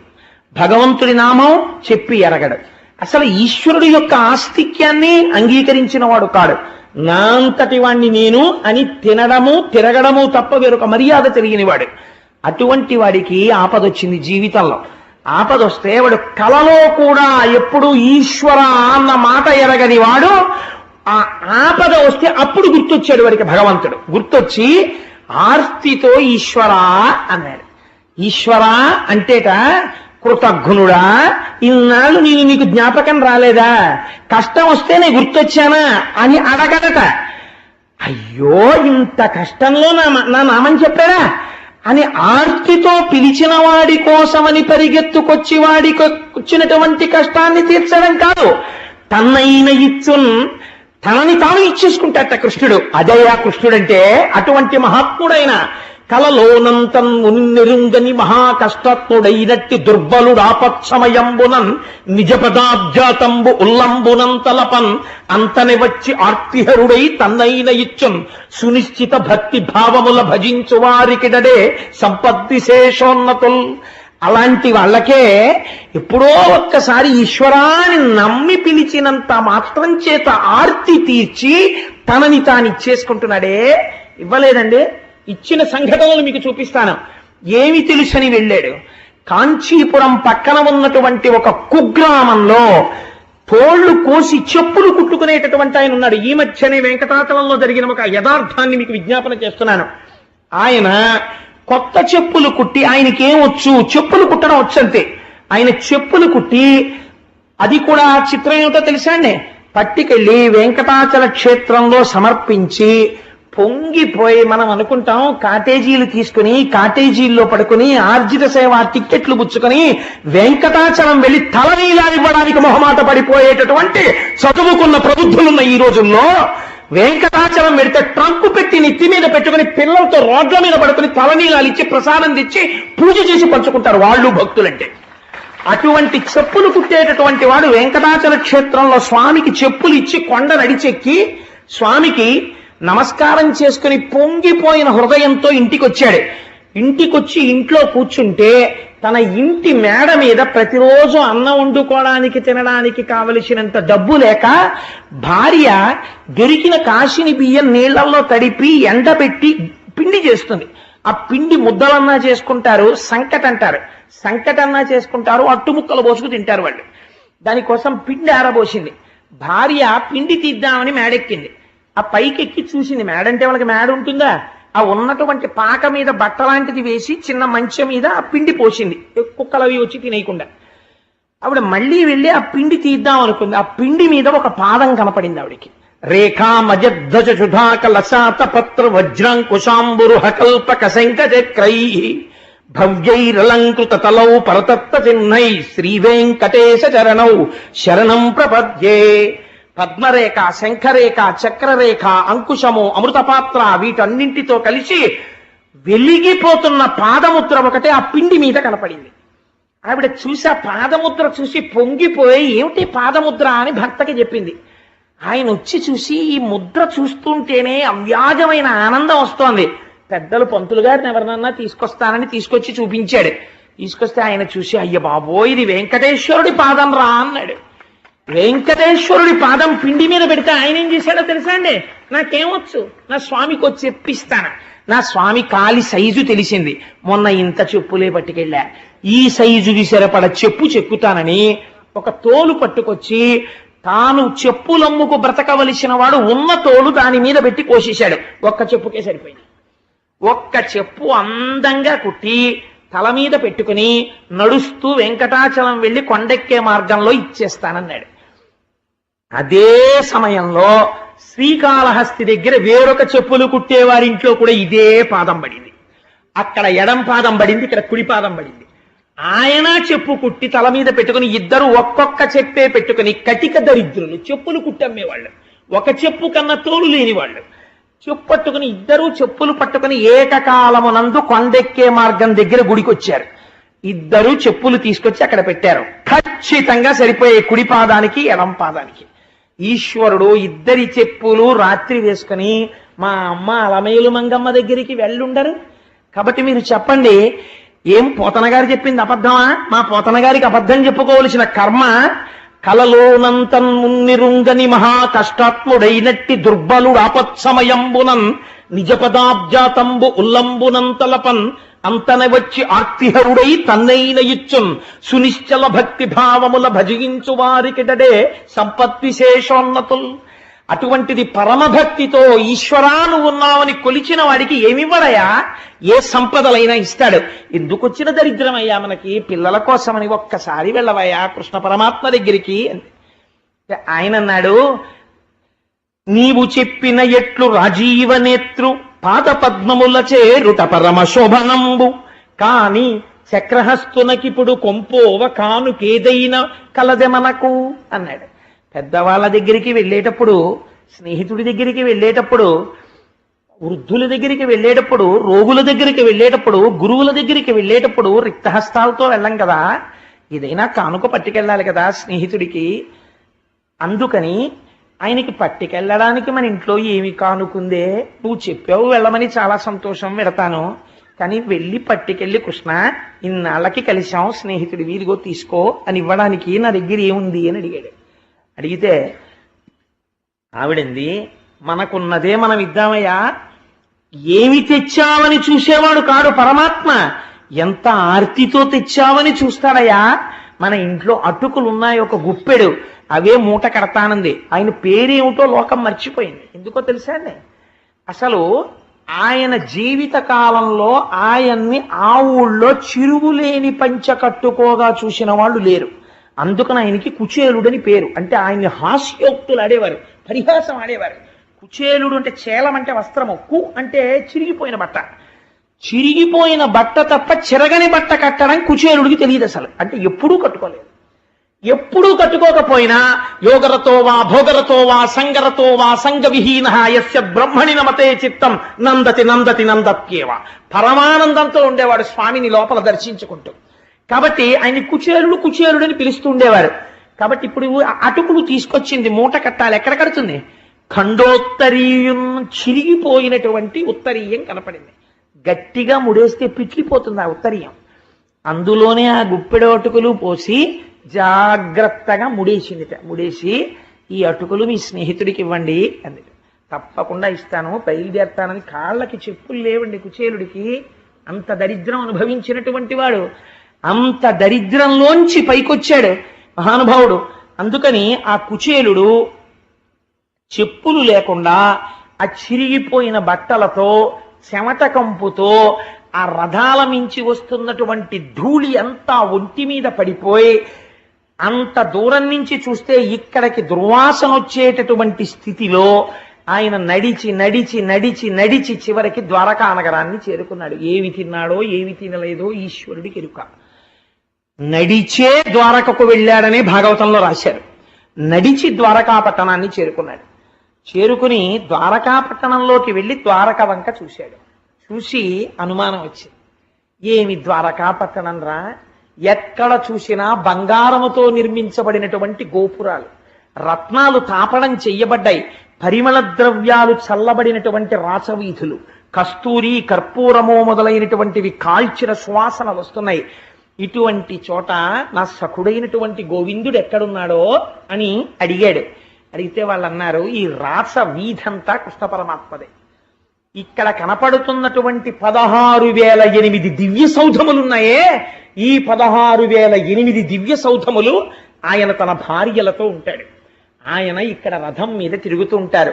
ఆ కృష్ణ పరమాత్మకి మీరు స్నేహితులా అని అడిగారు. నేను స్నేహితుణ్ణి అన్నాడు. అన్నాడు కానీ కుచేల భక్తి అంటే ఏమిటో తెలుసా అండి? ఒక ఆలోచన రావాలి. చూడు, నా స్నేహితుడు, ఇద్దరం కలిసి చదువుకున్నాం గురువుగారి దగ్గర, ఇవాళ కృష్ణుడు ఇలా ఉన్నాడు, నేను ఇలా ఉన్నాను అనుకోవాలి. కుచేలుడుట రాచవీధిలో నిలబడి ఈ 16,008 రాచసౌధములు కృష్ణుడివే అని చెప్తే ఒక్కసారి వాటి వంక చూశాట. చూసి అక్కడ వెళ్ళిపోతున్న పరిచారికల్ని చూశాడు. వాళ్ళు వేసుకున్న ఆభరణాలు, కట్టుకున్న వస్త్రాలు కొన్ని లక్షల విలువైనవి. వాళ్ళు ఎవరని అడిగాడు. వాళ్ళు కృష్ణుని యొక్క భార్యల పరిచారికలు అన్నారు. వీళ్ళే ఇలా ఉంటే నా స్వామి ఎంత ఐశ్వర్యవంతుడు, నా స్నేహితుడు, నా సఖుడు, నాతో కలిసి చదువుకున్నవాడు ఇవాళ ఈ స్థితికి చేరాడు అని నిలబడిపోయి ఆనందమగ్నుడై కన్నుల వెంట ధారగా వర్షం పడినట్టు నీళ్లు కారిపోయేట. ఇవన్నీ చూస్తున్నవాడు ఉన్నాడు ఆంతరమునందు. పొంగిపోయి కృష్ణ భగవానుడు ఈ ఇంటిలో ఎక్కడుంటాడు అని అడిగారు. ఎక్కడుంటాడు? నిన్న మీరు నారదోపాఖ్యానంలో చూశారు కదా, అదిగో ఆ ఇంట్లోనే ఉన్నారు అన్నారు. ఆ ఇంటిలోకి వెళదామనుకున్నాడు. కానీ ఇంటి ముందు పెద్ద పెద్ద శూలాలు పట్టుకుని కాపు కాస్తున్నారు భటులు. ఇంటి లోపలికి వెడదామంటే చూసి తన యొక్క చిరిగిపోయిన బట్టలు ఈ స్థితి చూసి లోపలికి రానిస్తారో రానివ్వరో. రానివ్వకపోతే ఒకవేళ నా స్నేహితుడండి, నా సఖుడండి కృష్ణ పరమాత్మ అని చెప్పి వెడితే ఒకసారి పైనుంచి కిందకి చూసి ఎవరు నువ్వు అని అడిగాడు అనుకోండి. అడిగితే అంటే అబద్ధాలు చెప్పి లోపలికి వచ్చావా అని రెక్కపట్టి ఇచ్చేస్తే తను ఇప్పుడు అబద్ధం చెప్పినవాడు కాదు, అవమానం అయిపోతుంది. పోనీ ఏమీ చెప్పకుండా అక్కడ ఉన్న రాజభటులకు ఏదో కానుకిచ్చి లోపలికి ఎడదామా అంటే ఇవ్వడానికి కృష్ణుడికి తెచ్చిన అటుకులు తప్ప ఇంకొకటి లేవు. కాబట్టి ఇప్పుడు నాకు ఎవరాధారం? వాసుదేవుణ్ణి చేరడానికి వాసుదేవుడే ఆధారం. ఆ పరమాత్మ నన్ను చూసి అలా మిన్నకుండేటటువంటి వాడు, అలా అమర్యాదగా ప్రవర్తించేవాడా నా తండ్రి? అలా ఉండడు. నా సఖుడు మర్యాద తెలుసున్నవాడు, ఆయనే నన్ను గుర్తుపడతాడు. ఆయన నన్ను గుర్తుపట్టడమే నా ప్రవర్తనకి, నా మంచితనానికి నిదర్శనమవుతుంది. నేను ఎవరిని అడగను అని ఆ సౌధము దగ్గరికి వెళ్ళి ఒక్కసారి ఆ తెర తీసి ఆ భటుల దగ్గరికి నిలిపించున్నాడు. ఎవరు కావాలండి అని అడిగారు. అడిగితే నేను కృష్ణ పరమాత్మ స్నేహితుణ్ణి అన్నాడు. వాళ్ళు ఒక్కసారి యగాదిగా చూశారు. ఈయన్ని చూస్తే పాపం ఆయన చాలా దయనీయమైన స్థితిలో కనపడ్డాడు. కానీ ద్వారకానగరంలో ఉన్న కృష్ణ పరమాత్మ ఎటువంటి వాడో అక్కడ ఉన్న వాళ్ళకి తెలుసు. కాబట్టి వెంటనే ఆయన బ్రాహ్మణుడు కుచేలుడు వచ్చాడు. ఆయన ఎలా ఉంటే మనకెందుకు, కృష్ణుడి సఖుండని చెప్తున్నాడు, మనం వారి దగ్గరికి తీసుకెళ్ళాలి అని అక్కడ ఉన్నటువంటి ద్వారపాలకులు వెళ్ళి కృష్ణ పరమాత్మతో చెప్పారు. అయ్యా మీ కొరకని ఎవరో చాలా పేద బ్రాహ్మణుడు మీ స్నేహితుట్ట వచ్చారు, అక్కడ నిలబడ్డారు ద్వారం దగ్గర అన్నారు. అప్పటికి కృష్ణ పరమాత్మ చేస్తున్న పని ఏమిటో తెలుసా అండి? ఆ గదిలోకి ఎవరూ ప్రవేశించరు. ఎంతో ముఖ్యులైన వాళ్ళు వస్తేనే అక్కడికి సమాచారం పెడుతుంది. ఆయన తన శయన మందిరమునందున్నాడు. అది కూడా రుక్మిణీదేవి యొక్క మందిరంలో ఉన్నాడు. అప్పుడు పట్టుపాన్పున తల కింద చేయి పెట్టుకుని ఎంతో సంతోషంగా రుక్మిణీదేవితో ఏదో పరిహాసాలు ఆడుతున్నాడు. అమ్మవారు ఎంతో సంతోషంగా ఆయన కాళ్ళు ఒత్తుతోంది. లక్ష్మీ మహీతద నిరూప నిజానుభావ నీలాది దివ్య మహిషీకర పల్లవానాం ఆరుణ్య సంక్రమణత కిల సాంద్ర రాగౌ శ్రీ వెంకటేశ చరణౌ శరణం ప్రపద్యే అన్నట్టుగా అమ్మవారి ఎర్రటి చేతులతో ఒత్తుతుంటే నల్లటి మబ్బులాంటి కృష్ణ పరమాత్మ యొక్క కాళ్ల మీద ఎర్రటి కాంతులు పడుతుంటే ముత్యాల్లాంటి పళ్ళు కనపడేటట్టుగా కాంతులీనుతున్న నవ్వులతో రుక్మిణీదేవితో హాస్యోక్తులు ఆడుతున్నాడు. వచ్చినటువంటి భటుడు అయ్యా ఒక్కసారి మీతో మాట్లాడాలన్నాడు. తెర తీసి ఏమిటి అని ఇలా తెర తీసి చూశాడు. చూసేటప్పటికి భటుడితో మాట్లాడదామని తెర తీశాడు. దూరంగా అక్కడ నిలబడి రాజద్వారం దగ్గర కుచేలుడు అలా నిలబడి ఉన్నాడు. చూశాక అంత దూరంలో చూడగానే కనిడాయంచనునంత కృష్ణుడు దళ కంజక్షుడ పేద విప్రుని కృషీభూతాంగు జీర్ణాంబరున్ అశ్రాంత దరిద్ర పీడితు కృషీభూతాంగు జీర్ణాంబరున్ ఘన తృష్ణాచుర చిత్తు హాస్య నిలయున్ ఖండోత్తరీయున్ కుచేలునికని అల్లంతనే సంభ్రమ విలోలుండై దిగెంతల్పమున్. నాకు నిజంగా కృష్ణ పరమాత్మ వచ్చిన సన్నివేశం ఇక్కడ కనపడుతుంటే నాకు ఆ పద్యమే తడబడిపోతోంది. నిజంగా ఆయన మాననీయత చూడండి. కనిడాయంచనునంత కృష్ణుడు దళత్కంజక్షుడ పేద విప్రుని. దళత్కంజాక్షుడు ఆ చూపులలో ఉన్న అందాన్ని ఆ కళ్ళలో చూపిస్తున్నారు. తామర రేకులు ఎలా ఉంటాయో అటువంటి కన్నులతో ఉన్నాడు. భార్యతో పరిహాసం ఆడుతున్నాడు. తెర తీసి భటుడిని చూసి ఇంకా భటుడితో మాట్లాడలేదు, ఇలా చూశాడు. కుచేలుడు కనపడ్డాడు అంత దూరంలో. ఎటువంటి కుచేలుడు అంటే మహాదరిద్రుడు, అపారమైనటువంటి దరిద్రంతో ఉన్నాడు. అశ్రాంత దరిద్ర పీడితూ, ఒక క్షణం కూడా విడిచిపెట్టకుండా దరిద్ర దేవత చేత పీడింపబడుతున్నవాడు. అశ్రాంత దరిద్ర పీడితు కృషీభూతాంగు, శరీరం అంతా కూడా క్షీణించిపోయే, అంటే ఉరప్పంజరంలో ఎముకలు లెక్క పెట్టవచ్చు అంత ఎముకలు పైకొచ్చేసాయి.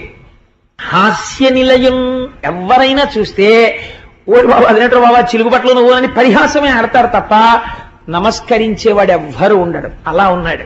హాస్య నిలయం ఖండోత్తరీయం. పంచమాట దేవుడెరుగు. పంచకి కన్నం ఉంటే ఉంది, కనీసం ఉత్తరీయం కన్నం లేకుండా లేదు, దాని నిండా చిరుగులే. ఖండోత్తరీయం అల్లంతనెకని, అంత దూరంలో చూసి సంభ్రమ విలోలుండై, ఓయ్ కుచేరా ఎప్పుడొచ్చావా అని దిగంతల్పమున్ ఒక్కసారి దూకేసేట, మంచం మించి దూకి పరిగెత్తుకుంటూ వెళ్ళిపోయి గట్టిగా కౌగిలించుకున్నట్ట. కుచేలా ఎన్నాళ్ళకి చూశానయ్యా నిన్ను, నా ప్రాణం లేచినట్టుందో, రా రా రా అని గబగబా చెయ్యి పట్టి తీసుకొచ్చేట. హాలుంది ముందు, దర్బార్ హాలు, అందులో కూర్చోబెట్టలేదు, తిన్నగా తీసుకెళ్ళిపోయాడు. రుక్మిణీదేవి తాను తప్ప అన్యులు ఆ పాన్పుని ముట్టరు. అటువంటి హంసతూలికా తల్పం ఆ తల్పం మీద కూర్చోబెట్టి అట్లు కూర్చుండబెట్టి నెయ్యమున కనక కలిస సలిలమున కాళ్ళు కడిగి, ఓయ్ రుక్మిణి ఎవరొచ్చారో తెలుసా, నా అనుంగు మిత్రుడు కుచేరుడు వచ్చాడు, రా పట్రా పట్రా పట్రా పట్రా, బంగారు చెంబుతో నీళ్లు పట్రా, మన అదృష్టం ఇవాళ నా స్నేహితుడు వచ్చాడన్నాడు. అయ్య బాబో ఇదేమిటి అల్లరని ఆవిడ గబగబా బంగారు చెంబుతో నీళ్లు పట్టుకొచ్చింది. తీసుకురండి తొందరగా పళ్ళెం అన్నాడు. ఆయన కాళ్ళ కింద పళ్ళెం పెట్టి రుక్మిణీదేవి నీళ్లు పోస్తోంది. ఎవరు? అనఘ ఆదిలక్ష్మి అయిన రుక్మిణితోడ క్రీడ సల్పుచున్న కృష్ణ చూచి, ఏ తల్లి యొక్క కని చివర చూపు సోకితే ఐశ్వర్యం వస్తుందని లోకం కొలుస్తుందో అటువంటి లక్ష్మీదేవి నీళ్లు పోస్తోంది. సమస్త బ్రహ్మాండములకు ఆధారభూతుడైన కృష్ణ పరమాత్మ కాళ్ళు కడుగుతున్నాడు. కూర్చోబెట్టి అట్లు కూర్చుండబెట్టి నెయ్యమున కనక కలిస సలిలమున కాళ్ళు కడిగి తజ్జలంబు మస్తకమున తాల్చి, శిరస్సు ఉంచి ఆ నీళ్లు తన కిరీటం మీద తల మీద చల్లుకున్నాడు. రుక్మిణీదేవి తల మీద చల్లాడు, అక్కడ ఉన్న వాళ్ళందరికీ చల్లి లలిత మృగమదమదసార కలితమైన ఎటువంటి గంధం తీసుకొచ్చాట. అయ్యో స్నేహితుడా ఎక్కడున్నావా ఇన్నాళ్ళు, ఎంత అలిసిపోయి ఎలా వచ్చావు, ఎక్కడి నుంచి వచ్చావు? అంత దూరం నుంచి వచ్చాను నిన్ను చూడ్డానికి. ఇంత దూరం వచ్చావా? అయ్యయ్యో కాళ్ళు ఎంత నిప్పుంటాయో, చెమట పట్టిందేమో, అదిగో చూసావా ఒళ్ళంతా ఎంత చెమటలు పట్టాయో అని గబగబా లలిత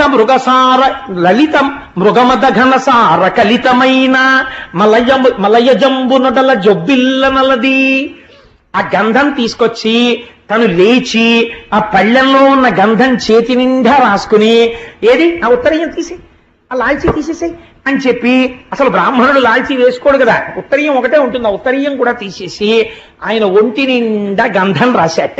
ఆయన ఒంటి నిండా గంధం రాసి తంబు విసరి ఒక విసినికర్ర పట్టుకుని, ఏమిటా చెమట్లు కుచేలా ఎంత కష్టపడొచ్చావో అని విసినికర్ర పెట్టి కృష్ణ పరమాత్మ నిలబడి విసురుతున్నారట.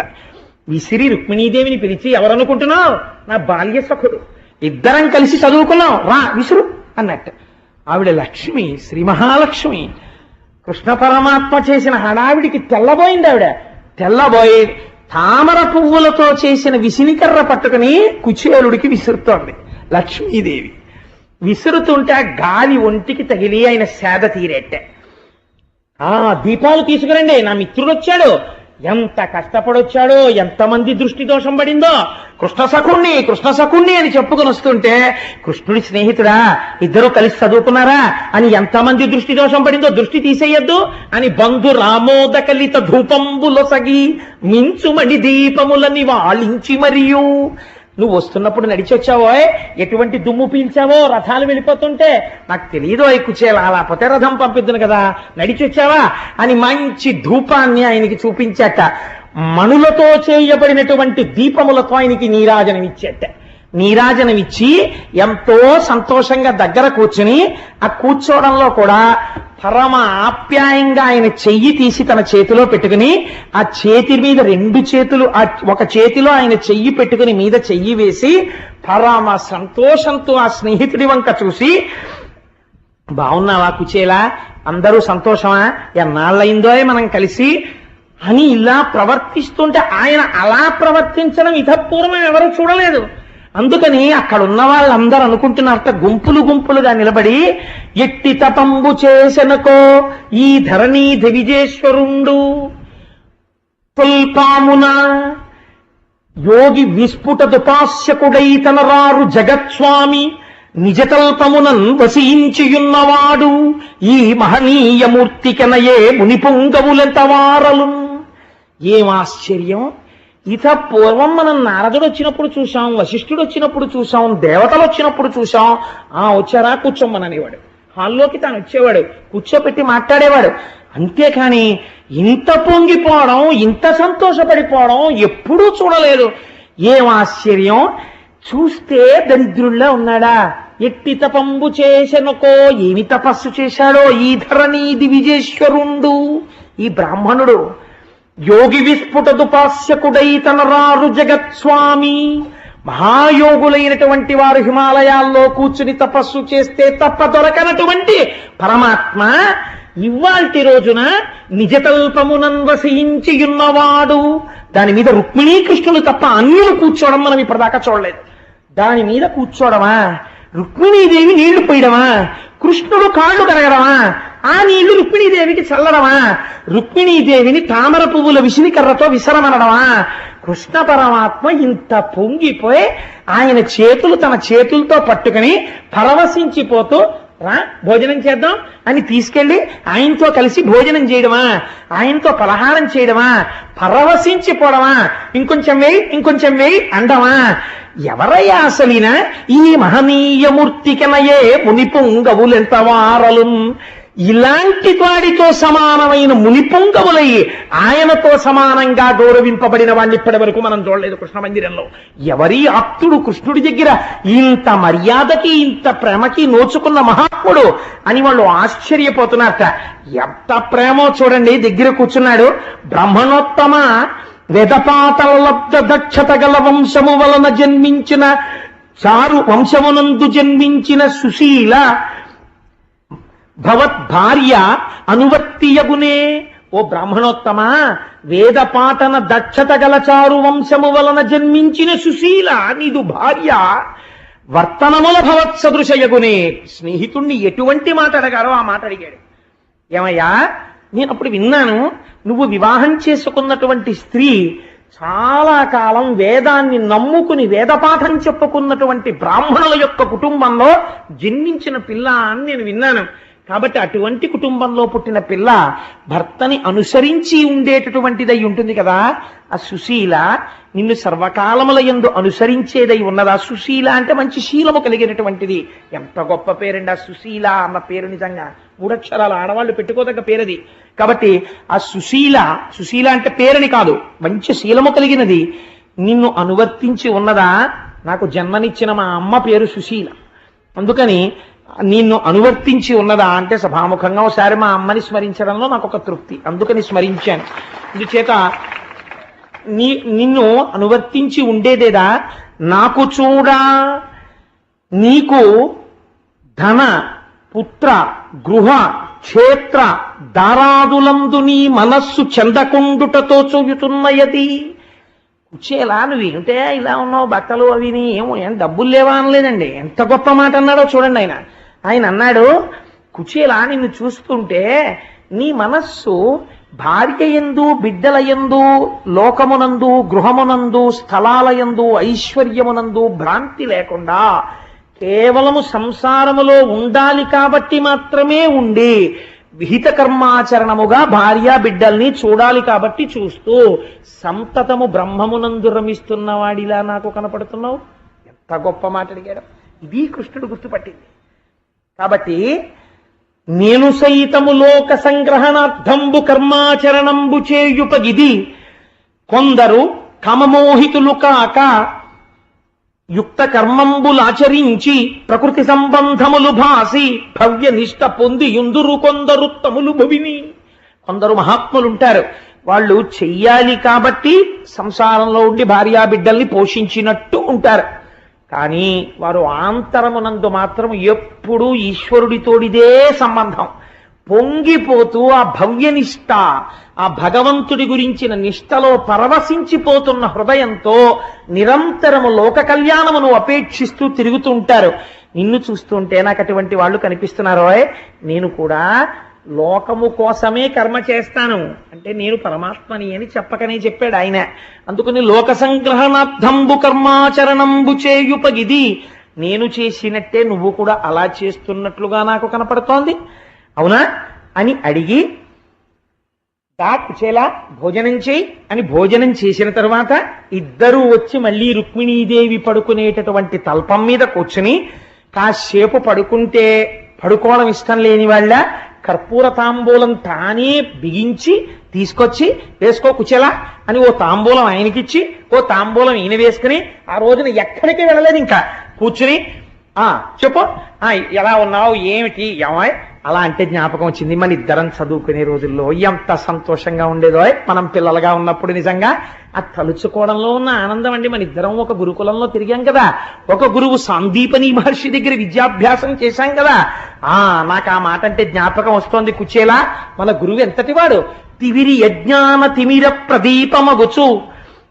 ఒక గురువుని తలుచుకున్నప్పుడు ఎంత గొప్పగా తలుచుకోవాలో, ఎంత మర్యాదతో ప్రవర్తించాలో కృష్ణ పరమాత్మ చూపిస్తారు మనకి. అందుకని తివిరి యజ్ఞాన తిమిర ప్రదీపమగుచు అవ్యయంబగు బ్రహ్మంబుననుభవించి భూరి వాత్సల్య వృత్తి తత్కృపను చేసి. ఆ మహానుభావుడు భూసరు శ్రేష్ఠుడలగొండు భువనుతుండు బుధనుతుండు. ఆయన తివిరి యజ్ఞాన తిమిర ప్రదీపమగుచు. ఆ సాందీపని మహర్షి నోరు విప్పి మాట్లాడితే చాలు అజ్ఞానమన్న చీకటి విడిపోయేది. అలా మాట్లాడేవాడు మహానుభావుడు. ఏమి గురువు గారయ్యా మన గురువు గారు. అవ్యయంబగు బ్రహ్మంబుననుభవించి. కోరికలు కోరుకున్నవాడు కాడు మన గురువు.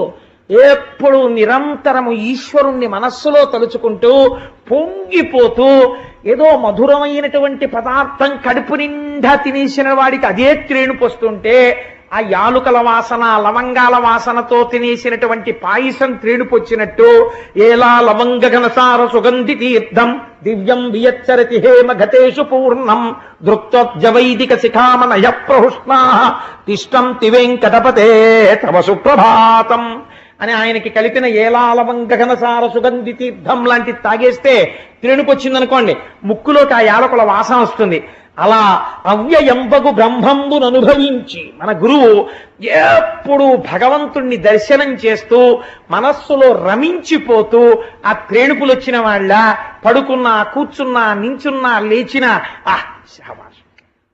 అని ఇలా తనలో తనే అనుకుంటూ పరవశించిపోతూ భగవంతుణ్ణి గుర్తు తెచ్చుకుని ఆ లీలలు గుర్తు తెచ్చుకుని పరవశించిపోయే మన గురువు ఎంత గొప్పవాడో. అవ్యయంబగు బ్రహ్మంబుననుభవించి భరిత సత్వుండు సత్కర్మ నిరతుడతుల. ఆయన అపారమైన సత్వగుణంతో నిండిపోయిన వాడైనా లోకాన్ని నడిపించడం కోసమని ఎప్పుడు సత్కర్మలను ఆచరిస్తూ గురువుగారు చేస్తున్నారు మనం చెయ్యాలని చెప్పి ఆచరణ యందు మనకి ఆదర్శంగా నిలబడిపోయిన వాడు. భరిత సత్వుండు సత్కర్మ నిరతుడతుల భూసుర శ్రేష్ఠుడలగుండు బుధనుతుండు. బ్రాహ్మణులలోకే బ్రాహ్మణుడైనటువంటి మన గురువు పండితుల చేత పొగడబడినవాడు. అటువంటి గురువు, ఆయన వాత్సల్యం, ఆయన మనకి పాఠం చెప్పిన రోజులు, ఆ గురుపత్ని ఏమి ప్రేమాయ్ కుచేలా. అంటే గుర్తొచ్చింది కుచేలా నీకు విషయం చెప్పాలని మళ్ళీ దగ్గరగా జరిగి ఆ చెయ్యి మళ్ళీ గట్టిగా నొక్కేసి పొంగిపోయి ఆయన అన్నీ చూసి తెల్లబోయి ఇలా వింటున్నాడంతే. అసలు లోపలికి రాణిస్తాడా అనుకున్నవాడేమిటి ఇంత ప్రేమ, ఏమిటి పిచ్చి ప్రేమ అని అసలు అది ఆయన జీర్ణం చేసుకోలేకపోతున్నాడు. తెల్లబోయి కృష్ణుడి వంక చూస్తున్నాడు. ఇంకొంచెం దగ్గరికి జరిగి భుజం మీద చెయ్యేసేసి, అసలు ఆయన అలా ప్రవర్తించింది లేదు ఎవరితోటిని, భుజం మీద చెయ్యేసేసి దగ్గరికి తీసేసుకుని కుచేలా కుచేలా నీకు గుర్తుందా మన ఇద్దరం ఒక రోజునేమో గురువుగారు ఏదో పాఠం వల్లించమంటే పాఠం చదువుకుంటున్నాం. గురుపత్ని పిలిచి ఒరే నాయన కట్టెలు నిండుకున్నాయి ఇంట్లో, రేపు పొద్దున్న మీ అందరికీ పదార్థాలు ఉండాలి కదా, పిల్లల్ని చూసుకున్నట్టు చూసుకునేవారు గురుపత్ని అంటే. అందుకని అరణ్యానికి వెళ్ళి కట్టెలు కొట్టి తీసుకురండి అంటే మన ఇద్దరం కట్టెలు తీసుకొద్దామని అరణ్యంలోకి వెళ్ళాం.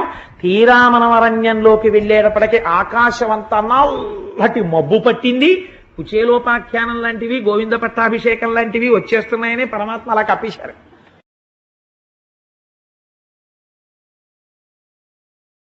కాబట్టి ఆ నల్లటి మబ్బు పట్టి చీకటిగా అయిపోయింది.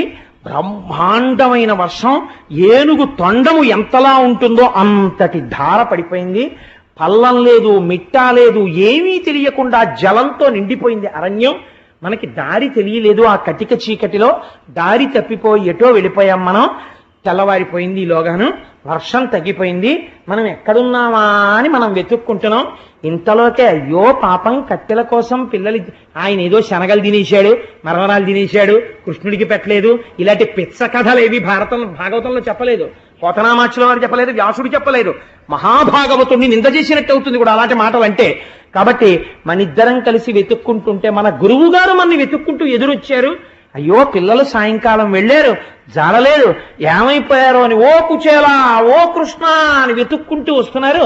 మనం గురువుగారిని చూసి గురువుగారు అని ఎదురుగుండా పరిగెత్తుకుంటూ వెడితే గురువుగారు మన ఇద్దరిని చూసి రెండు చేతులతో కౌగలించేసుకుని కథ కథ ఇట్లు మా కొరకు కాపచరించి ఈ మహాటవిన్ సముత్కట పరిపీడనొందితిరి మీ రుణము తీరుటకిది కారణంబు విస్ఫుట ధన ధాన్య బంధు దార పుత్ర బహుపుత్ర జయాయు విభూతులు పొందుదిరన్నడు అని వరమించాడు. ఇది గురువాక్యం అంటే. గురువు అంటే ఎంత పొంగిపోతున్న మనస్సుతో ఉంటాడో చూడండి.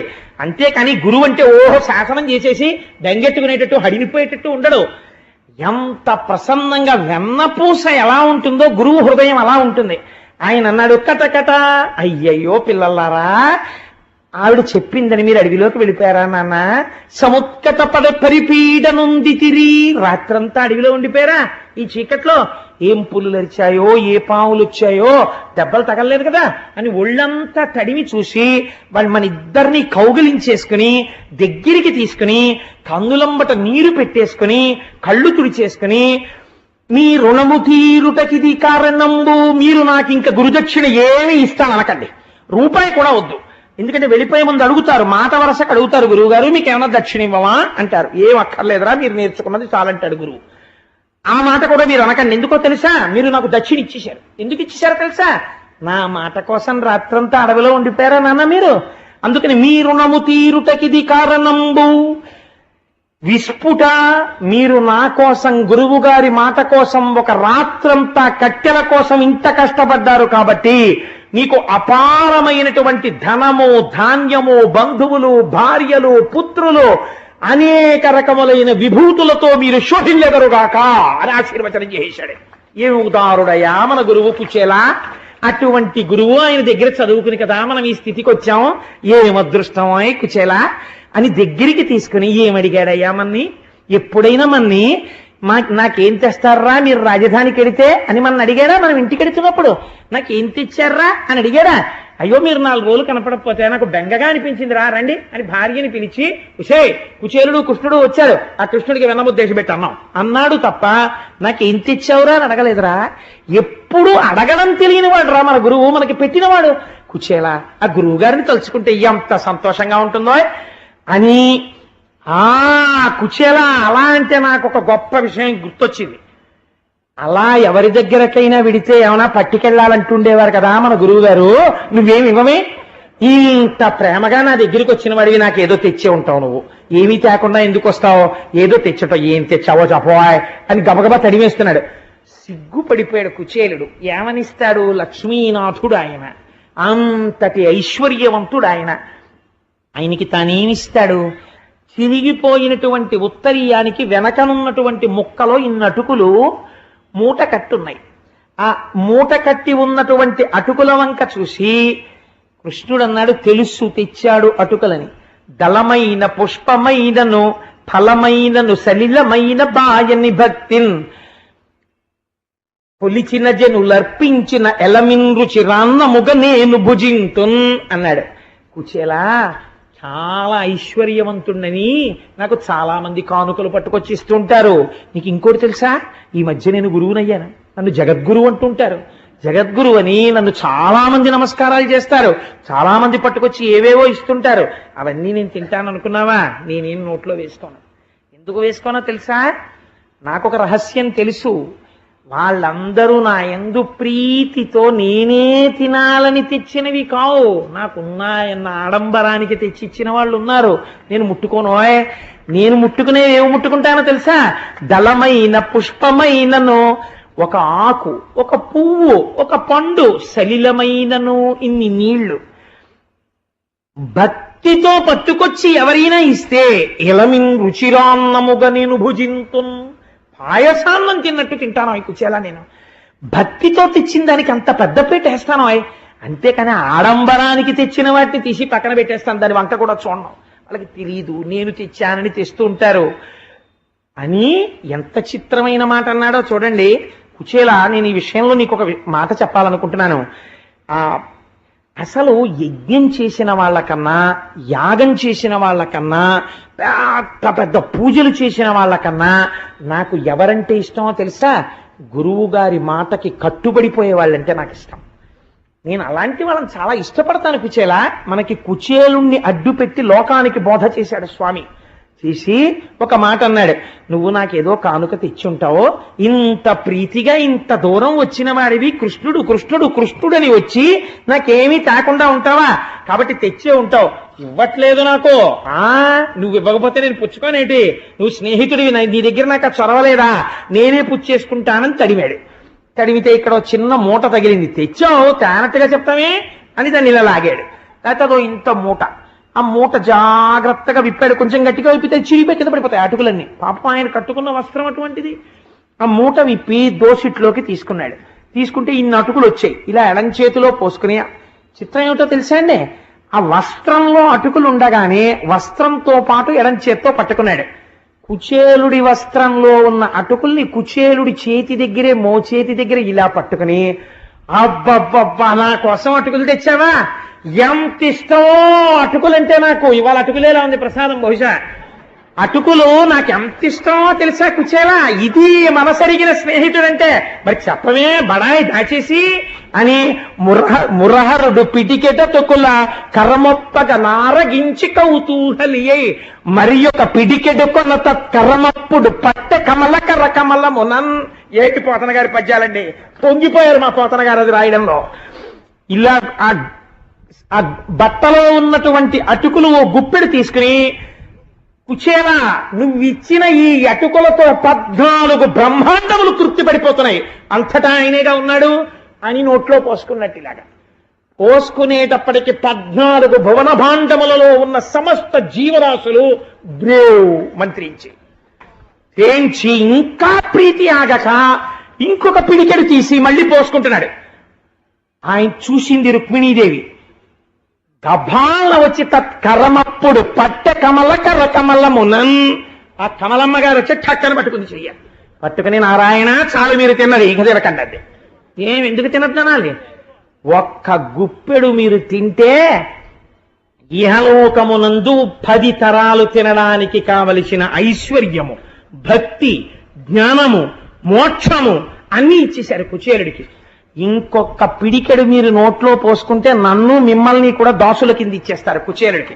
చాలింకా టక్కని చేయబట్టుకుంది. నాకు తెలుసు నిత్యానపాయనీం నిరవద్యాం దేవదేవ దివ్య మహిషీం. ఆ తల్లికి తెలియందే ఉంటుందండి. చేయి పట్టుకుంది. పట్టుకుంటే కృష్ణుడు పెద్ద నవ్వు నవ్వి ఆ అటుకులు మిగిలిన వాళ్ళకి అందరికీ ఇచ్చి, ఇవి మీరు తినేసి మిగిలినవి అయ్యప్ప స్వామి గుళ్ళో పాల్గొన మాసంలో జరిగే కుచేలోపాఖ్యానంలో ప్రసాదంగా పంచిపెట్టేయండి. ఇవాళ పంచిపెట్టేస్తారు. కాబట్టి యద్భావం తద్భవతి. మనం ఎలా భావన చేస్తే అది అలాగే ప్రసాదం అవుతుందంతే. కాబట్టి ఇవాళ మనకి కృష్ణ పరమాత్మ చేతి అటుకులు వస్తున్నాయి ప్రసాదం అని ఆ ప్రసాదం పుచ్చుకున్నాడు. ఇక్కడే ఒక గమ్మత్తు ఉంటుంది. అంత బ్రహ్మజ్ఞాని కదా, కుచేలుడికి అటుకులు ఎందుకు ఇచ్చాడు పరమాత్మ? మరి ఎందుకు తీసుకున్నాడు అటుకులంటే ఆయనకి తెలుసు ఒక విషయం. పోతన గారు భాగవతంలో దీన్ని స్పష్టంగా రాశారు వచనంలో. గత జన్మలలో కుచేలుడు అపారమైనటువంటి ఈశ్వర భక్తితో ఎన్నో సేవలు చేశాడు. ఎన్ని సేవలు చేసినా ఎన్నడూ కూడా తన మనస్సులో ఈ కోరిక నాకు తీరితే బావుణ్ణు అన్న కోరిక మాత్రం లేదు. ఈశ్వరుడి సేవ చెయ్యడమే తన జీవితానికి ధన్యమని చేశాడంతే. దానివల్ల బ్రహ్మజ్ఞాని అయ్యాడు తప్ప ఆయనకి మనస్సులో మాత్రం కోరిక లేదు. నేను సేవింపగ నాపదల్పడమని నిత్యోత్సవం బబ్బని జనమాతృండనని సంసార మోహంబు పైకొనని జ్ఞానము కల్గని గ్రహగతులు కుందింపని మేలు వచ్చిన రాణి అవి నాకు భూషణములే శ్రీకాళహస్తీశ్వర అంటాడు దుర్జటి. అలా ఇంత దరిద్రం అనుభవిస్తున్నా ఈశ్వరుణ్ణి సేవించి ఐశ్వర్యం పొందుదామన్న భ్రాంతి కుచేలుడికి లేదు. కానీ ఆయనతో పాటు సహధర్మచారిణి అయినటువంటి ఆయన భార్య అడిగింది ఐశ్వర్యం కావాలని. మహాభక్తుల యొక్క కోరిక తీర్చకుండా ఉండలేడు. ఇంత ప్రేమగా ప్రవర్తించిన కుచేలుడు మాత్రం నాకు ఇది కావాలి అని అడగలేదు. కుచేలుడు అడగకపోయినా కుచేలుడికి ఐశ్వర్యం ఇవ్వాలి. ఐశ్వర్యం కావాలని కుచేలుడు చేసింది లేదు. కానీ కుచేలుడి భార్య ఇచ్చిన అటుకులున్నాయి. ఆవిడ కోరిక తీర్చాలి. ఇప్పుడు ఎంత వింటాడో చూడండి ఆయన మొరలు. కాబట్టి కదండి మహానుభావుడు ఎంతంత ఆ చెవులకి పెద్ద పెద్ద ఆభరణాలు పెట్టుకుని ఇలా కూర్చుంటే మనం ఎక్కడ ఆయనకి కనపడకుండా అయిపోతామేమో అని చెప్పి పద్మపీఠం మీద అదే పనిగా నిలబడి అలా వింటూనే ఉంటాడు.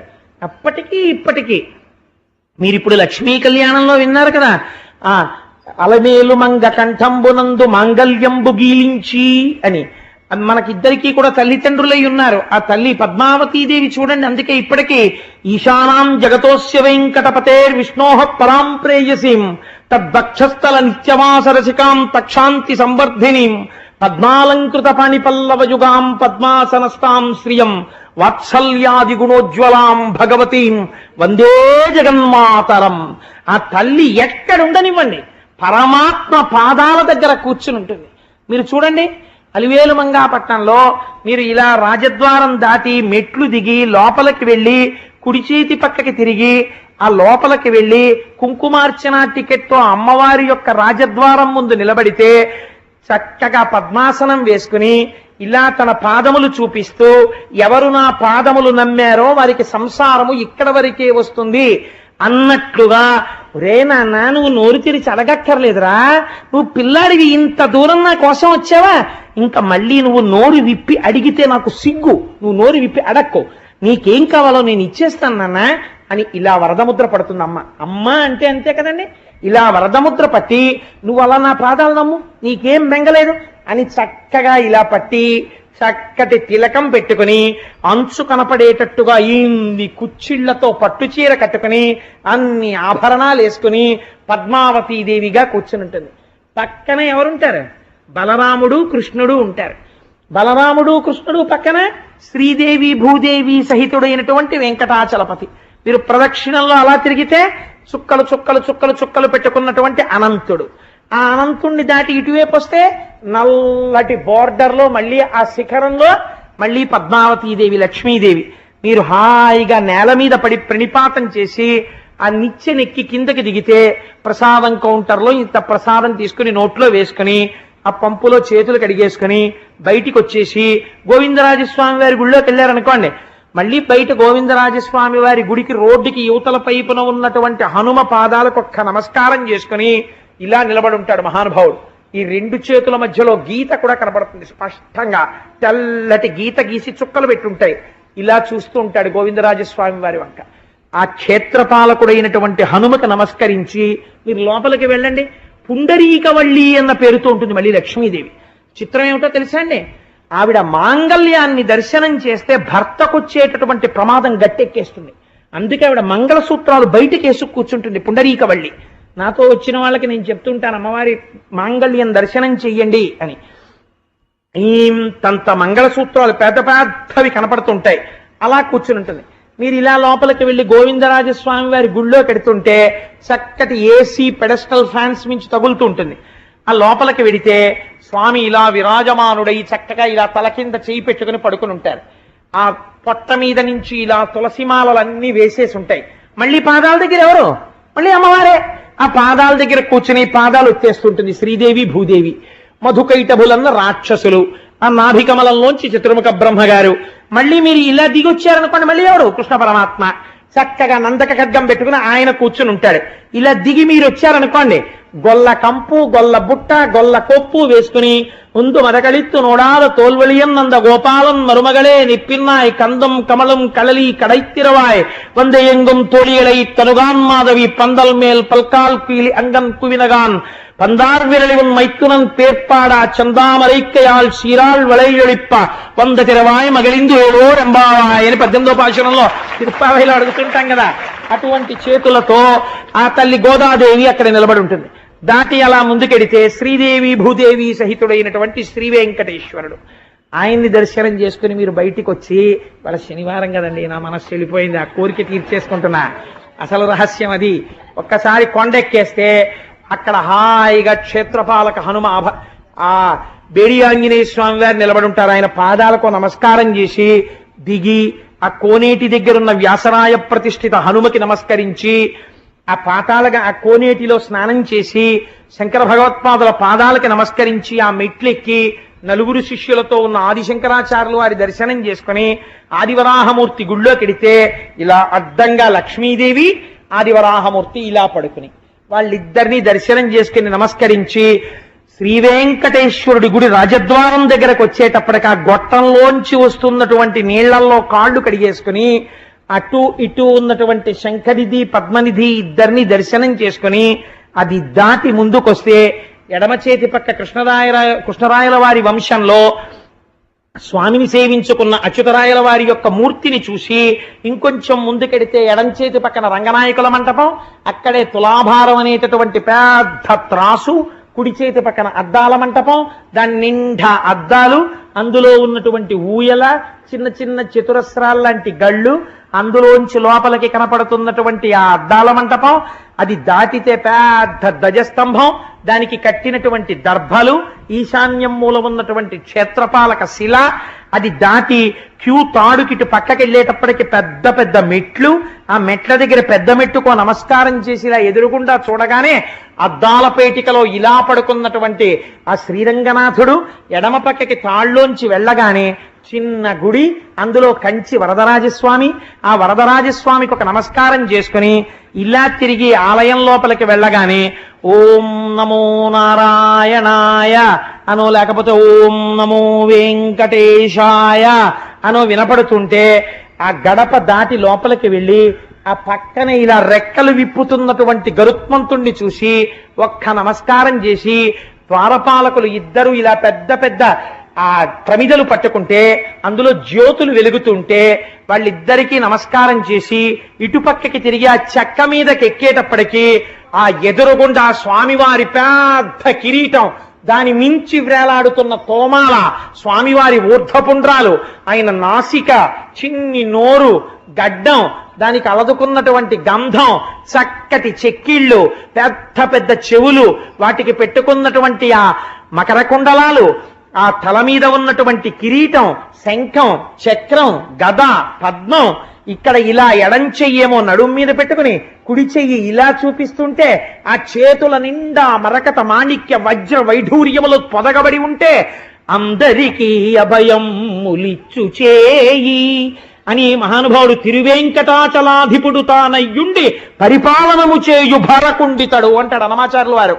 అటువంటి చెయ్యి, ఆ చెయ్యి మెరిసిపోతూ ఇలా చూపిస్తుంటే బలిష్టమైన తొడలు కొద్దిగా ఇలా పక్కకి వంగి చక్కటి పట్టు పంచ, ఇంత అంచు, నందక ఖడ్గం, ఆ వ్రేలాడుతున్నటువంటి సాలగ్రామ మాలలు, అమ్మవార్లకి అలంకారం చేయబడి వక్షస్థలంలో శ్రీదేవి భూదేవి, ఆ క్రిందకి వస్తే మోకాళ్ళు, ఆ మోకాళ్ళకి పెట్టబడినటువంటి పెద్ద పెద్ద అలంకారాలు, ఆ పాదాలకి కనపడేటటువంటి మంజీరములు, పాదముల మీద ఉన్నటువంటి వెండి తొడుగులు, ఆ తొడుగుల మీద పూజ చేయబడినటువంటి తులసి, రెండు వేపుల నుంచి వచ్చేటటువంటి దీపాల కాంతి, పక్కన అరుగు, అరుగు మీద సీతారాములు, కృష్ణుడు, మానసికంగా లోపలికి వెళ్లి వెంకటేశ్వర స్వామి వారి పాదాల మీద శిరస్సు పెట్టేసి ఆ తులసి యొక్క వాసనని ఆఘ్రాణించి మత్తెక్కిపోయి స్వామి నీ అంబుజోదర దివ్య పాదారవింద చింతనామృత పాన విశేష మత్త చిత్త మేరీతి ఇతర విషయంబు చేరనేర్చు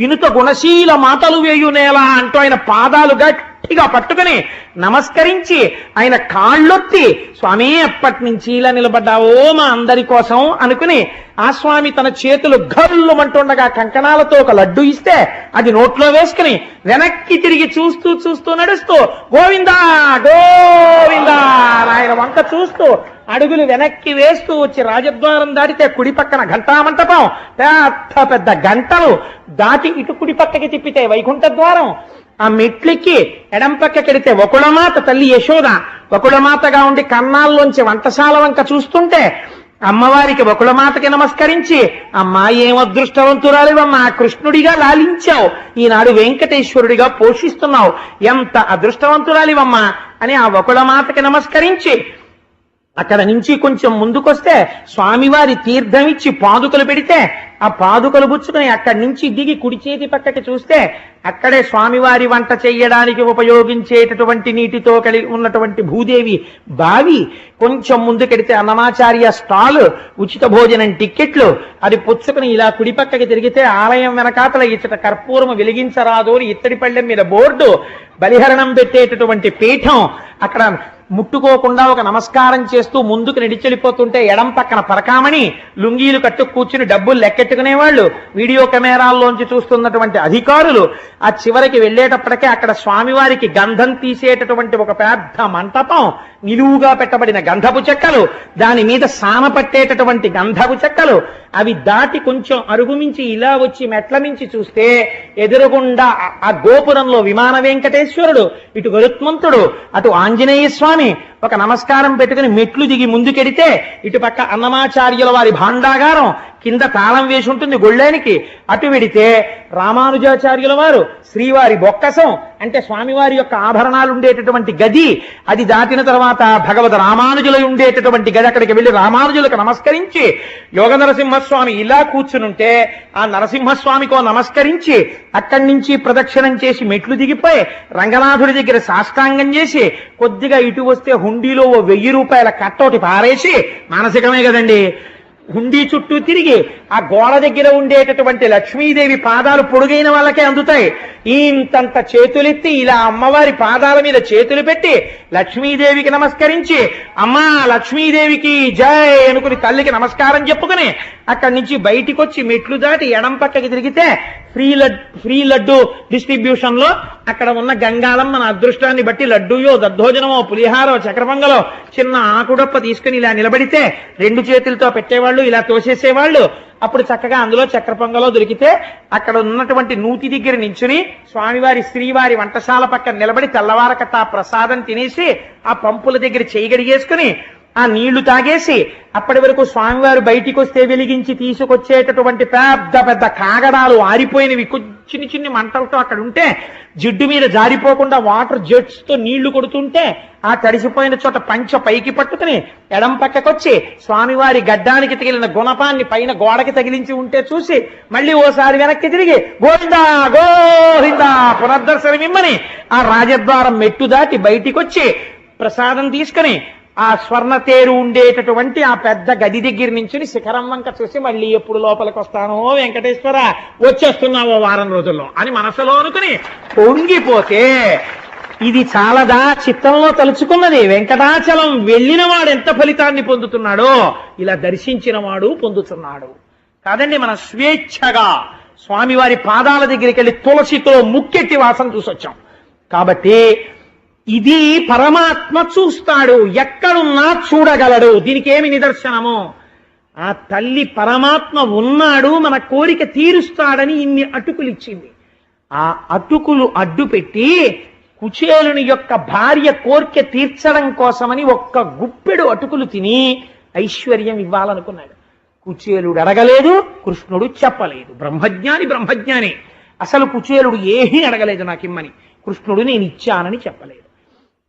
ఆ రాత్రి చక్కగా ఇద్దరూ కలిసి పలహారం చేసి మెత్తటి హంసతూలికా తల్పం మీద కుచేలుణ్ణి పడుకోపెట్టి ఆయన నిద్రపోయే వరకు కాళ్ళొత్తి కృష్ణ భగవానుడు, ఏమై కుచేలా చెప్పవాయి మీ అబ్బాయి ఏం చేస్తుంటాడు, నీ పోలికేనా అని ఆయనతో మాట్లాడితే ఏం విచిత్రం ఇవాళ బయటికి వెళ్ళలేదు.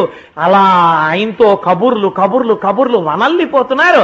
అయ్య బాబోయ్ ఇదేమిటో, ఇంత ప్రీతి ఏమిటో, ఇదెక్కడ స్నేహితుడో అని రుక్మిణీదేవి కూడా ముక్కు మీద వేలేసుకునేటట్టుగా సంతోషించి కళ్ళిలా పడిపోతుంటే ఆయన ఏదోట అని కుచేలుడంటే నీకు నిద్ర వస్తున్నట్టుందో కుచేలా పడుకో అని చెప్పి వచ్చి హంసతూలికా తల్పం మీద తాను నిద్రపోతే తెల్లవారుజామున లేచి కాలకృత్యాలు తీర్చుకుని సంధ్యావందనం చేసుకుని మళ్ళీ తనకున్న మాసు బట్టలే కట్టుకుని కృష్ణ నేను వెళ్ళొస్తానో అంటే, అయ్యో నువ్వు స్నేహితుడివి, నువ్వు వెడుతున్నప్పుడు నేను మర్యాద అక్కడ వరకు వచ్చి దిగబెట్టాలని, ఎక్కువ దూరం దిగబెట్టకూడదు, తక్కువ దూరం దిగబెట్టాలి.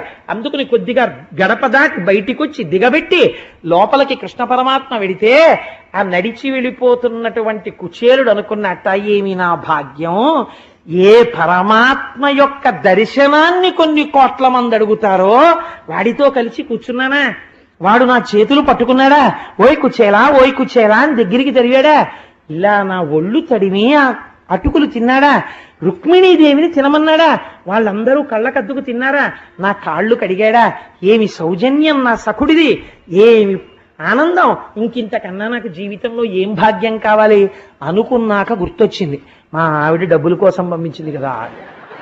అప్పుడు అనుకున్నాడు, అదేమిటి నేను అడగడం ఏమిటి, ఇన్ని అడిగిన వాడు నా బట్టలు చూసైనా ఇవ్వద్దు. ఇప్పుడు గుర్తొచ్చింది ఎందుకు ఇవ్వలేదు. శ్రీనిధి ఇట్లు నన్ను పచరించి ఘనంబుగ విత్తమేమియున్ ఈయక ఉండుటకు హేతువు జొతకంబయ్యే. ఎందుకు నాకు డబ్బివ్వకుండా నన్ను పంపించేశాడో నాకు ఆ కారణం ఇప్పుడు అర్థమైంది. ఎన్న దరిద్రుడు సంపదాంధుడై ఆనక తన్ను కానడని కాక శ్రితార్తిహరుండు, ఆయన సమస్త వస్తు పరిపూర్ణునిగా నన్ను చెయ్యకుండునే. ఇంత దరిద్రంలో ఉన్నాను కాబట్టి నాకెప్పుడు ఆ కృష్ణుడు గుర్తుంటున్నాడు. ఒకవేళ నాకు ఐశ్వర్యం ఇచ్చేస్తే ఆయన్ని మర్చిపోయి పాడైపోతానేమోనని దరిద్రమే ఉంచి ఆయన నా మనస్సులో ఉండేటట్టుగా నాకు వరం ఇచ్చాడనమాట. అబ్బా ఏమి కృష్ణుడు అది పొందిపోయాడు ఇంకోసారి. ఇది కుచేలోపాఖ్యానం అంటే. ఎంత మహాత్ముడో చూడండి కుచేలుడు. అటువంటి కుచేలుండి పట్టుకుని అటుకులు తినేశాడు, దరిద్రం వచ్చింది. ఎక్కడ తీసుకొస్తారో తెలియదు ఈ కథలో. ఆ కుచేలుడు శ్రీనిధి ఇట్లు నన్ను పచరించి అందుకని నాకు ధనం ఇవ్వలేదు అని నాకు అర్థమైంది. ఎన్న దరిద్రుడు సంపదాంధుడై ఆనక తన్ను చేరడని కాక శ్రితార్తిహరుండు సత్కృపాంబోనిధి సమస్త వస్తు పరిపూర్ణునిగా నన్ను చెయ్యకుండునే. ఆయనే తలుచుకుంటే నిజంగా నాకు ఇవ్వాలి అనుకుంటే ఐశ్వర్యం ఇవ్వలేడు. కానీ నేను ఇలాగే ఉండి నిరంతరము భగవంతుణ్ణి స్మరించాలి అని నన్ను ఇలా ఉంచి ఉంటాడు అని అనుకున్నాడు. ఈశ్వరుడి పట్ల ఒక్కసారి ప్రేమతో ఇన్ని అటుకులిస్తేనే అంత ఐశ్వర్యం ఇస్తే గోవింద పట్టాభిషేకంలో ఆలయ కమిటీ వారు చెయ్యలేక కాదండి పాయసాన్ని. మీ అందరూ పరమభక్తితో విన్నారు. రేపటి రోజు ఉదయం మీకు తోచింది ఇంత పంచదారో, ఇన్ని పాలో, ఇంత జీడిపప్పో, 2 యాలుక్కాయలో ఎవరికి తోచింది వారు వేస్తే ఆ పదార్థాలతో అందరం కలుపుకు తిందాం. ఏమో ఇందులో ఏ మహాభాగవతులు ఉన్నారో, ఎవరి చేతిలో పడింది కలిపి అది మహాప్రసాదం అవుతుందో, అందరి చేతులతో పడింది అందరం పంచుకు తిందామండం వెనకాతల రహస్యం అది. ఏమో ఇందులో ఎంత భక్తులున్నారో, ఆ ఎవరి చేతి పదార్థం పడితే పొంగిపోతాడో పరమాత్మ, అది తిని మనం ధన్యులమైపోతామో. అందరం కలిసి వండుకుని అందరం కలిసి తిందాం. అందుకని రేపు పాయసాన్నానికి అలా ఇమ్మని. ఇంకా పరమాత్మతో కలిసి సంతోషంగా ఆయన రథం వెనక నడిచి సువాసినులు ఆయనకి పరిమళ ద్రవ్యాలు జల్లుతుంటే ఎంత పొంగిపోతాడు నా తండ్రి. ఇంత సేవ, ఇంత పూనిక, ఇంత నమ్మకమా నా మీద అని ఎంత పొంగిపోతాడు. కుచేలోపాఖ్యానం విని మనం ఊరేగింపుకి వెళ్ళకపోతే మనం తప్పు చేసిన వారం అయిపోవండి. ఎందుకంత ధూర్తమాట మాట్లాడతావు? అలా ఉంటావు అనుకుంటున్నావా? నువ్వు అలా అనకూడదని మీరు అంటారని నాకు తెలుసు. అదో చాపల్యం, అందుకని అన్నానంతే. కాబట్టి సంతోషంగా కుచేలుడు తన ఊరు చేరుకున్నాడు. తన ఊరు చేరుకుని తన ఇల్లు ఉన్నటువంటి చోటుకి వెళ్ళి చూశాడు. చూస్తే భానుచంద్ర ప్రభా భాసమానంబైన కాంతోపల భవనమును, బ్రహ్మాండమైనటువంటి సూర్యుడు చంద్రుడు ఏకకాలమునందు ప్రకాశిస్తే ఎలా ఉంటుందో అటువంటి సౌధం ఒకటి కనపడింది. ఇదేమిట్రా ఇంత గొప్ప సౌధం అనుకున్నాడు. కలకంఠ సుఖనీల కంఠ సముత్కంఠ మానిత కుజితోద్యానములను, ఆ సౌధమునకు చుట్టుపక్కలంతా పెద్ద పెద్ద ఉద్యానవనాలు, పెద్ద పెద్ద చెట్లు, ఆ చెట్ల మీద పక్షులు కలకూజితములు కూస్తున్నాయి.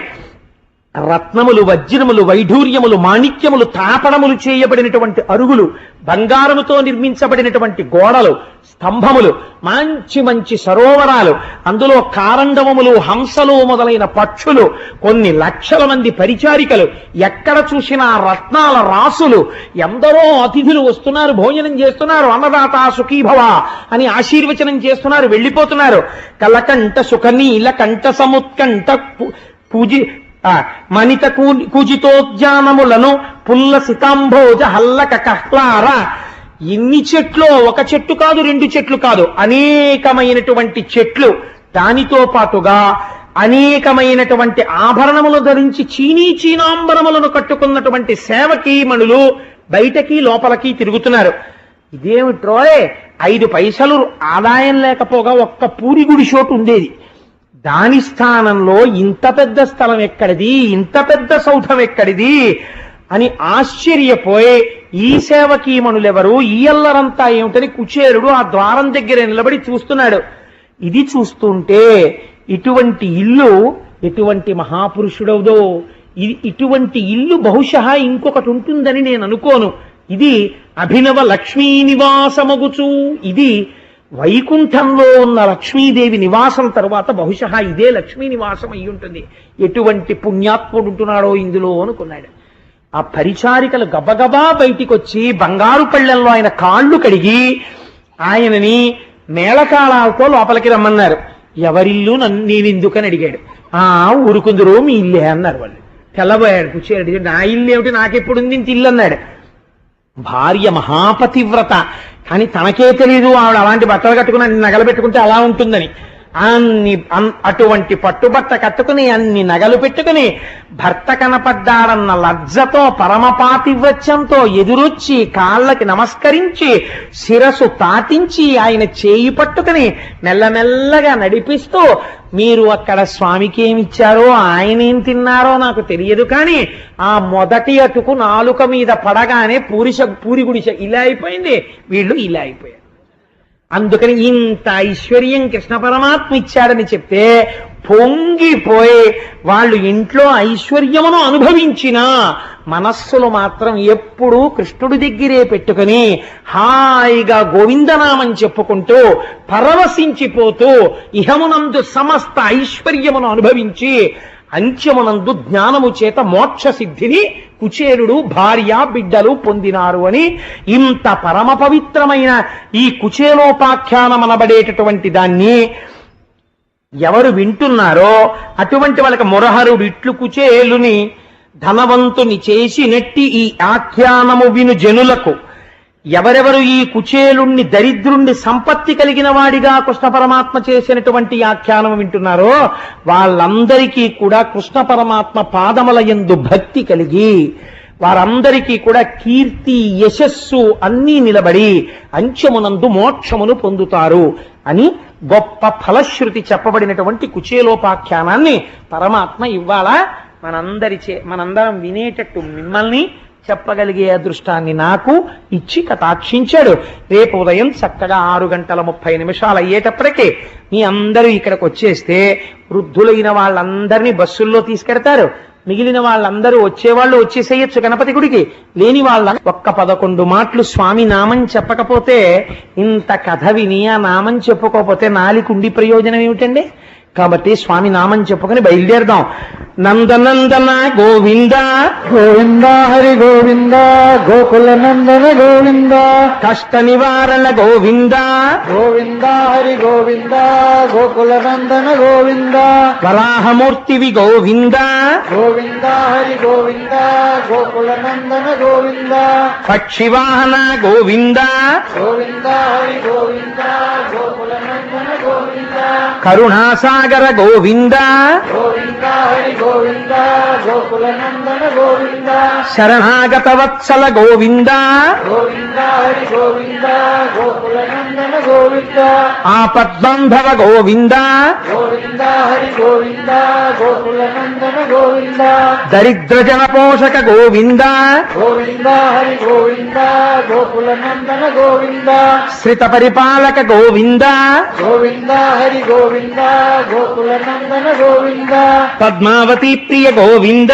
గోవింద హరి గోవింద, గోకుల నందన గోవింద, ధరణీనాయక గోవింద గోవింద హరి గోవింద, గోకుల నందన గోవింద, రఘుకుల నందన గోవింద గోవింద హరి గోవింద, గోకుల నందన గోవింద, నీరజనాభా గోవింద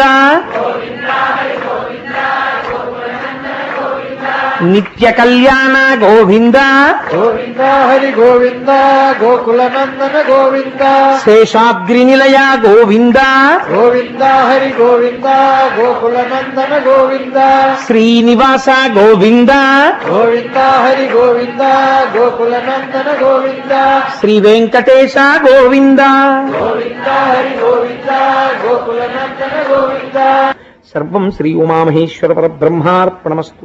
స్వస్తి.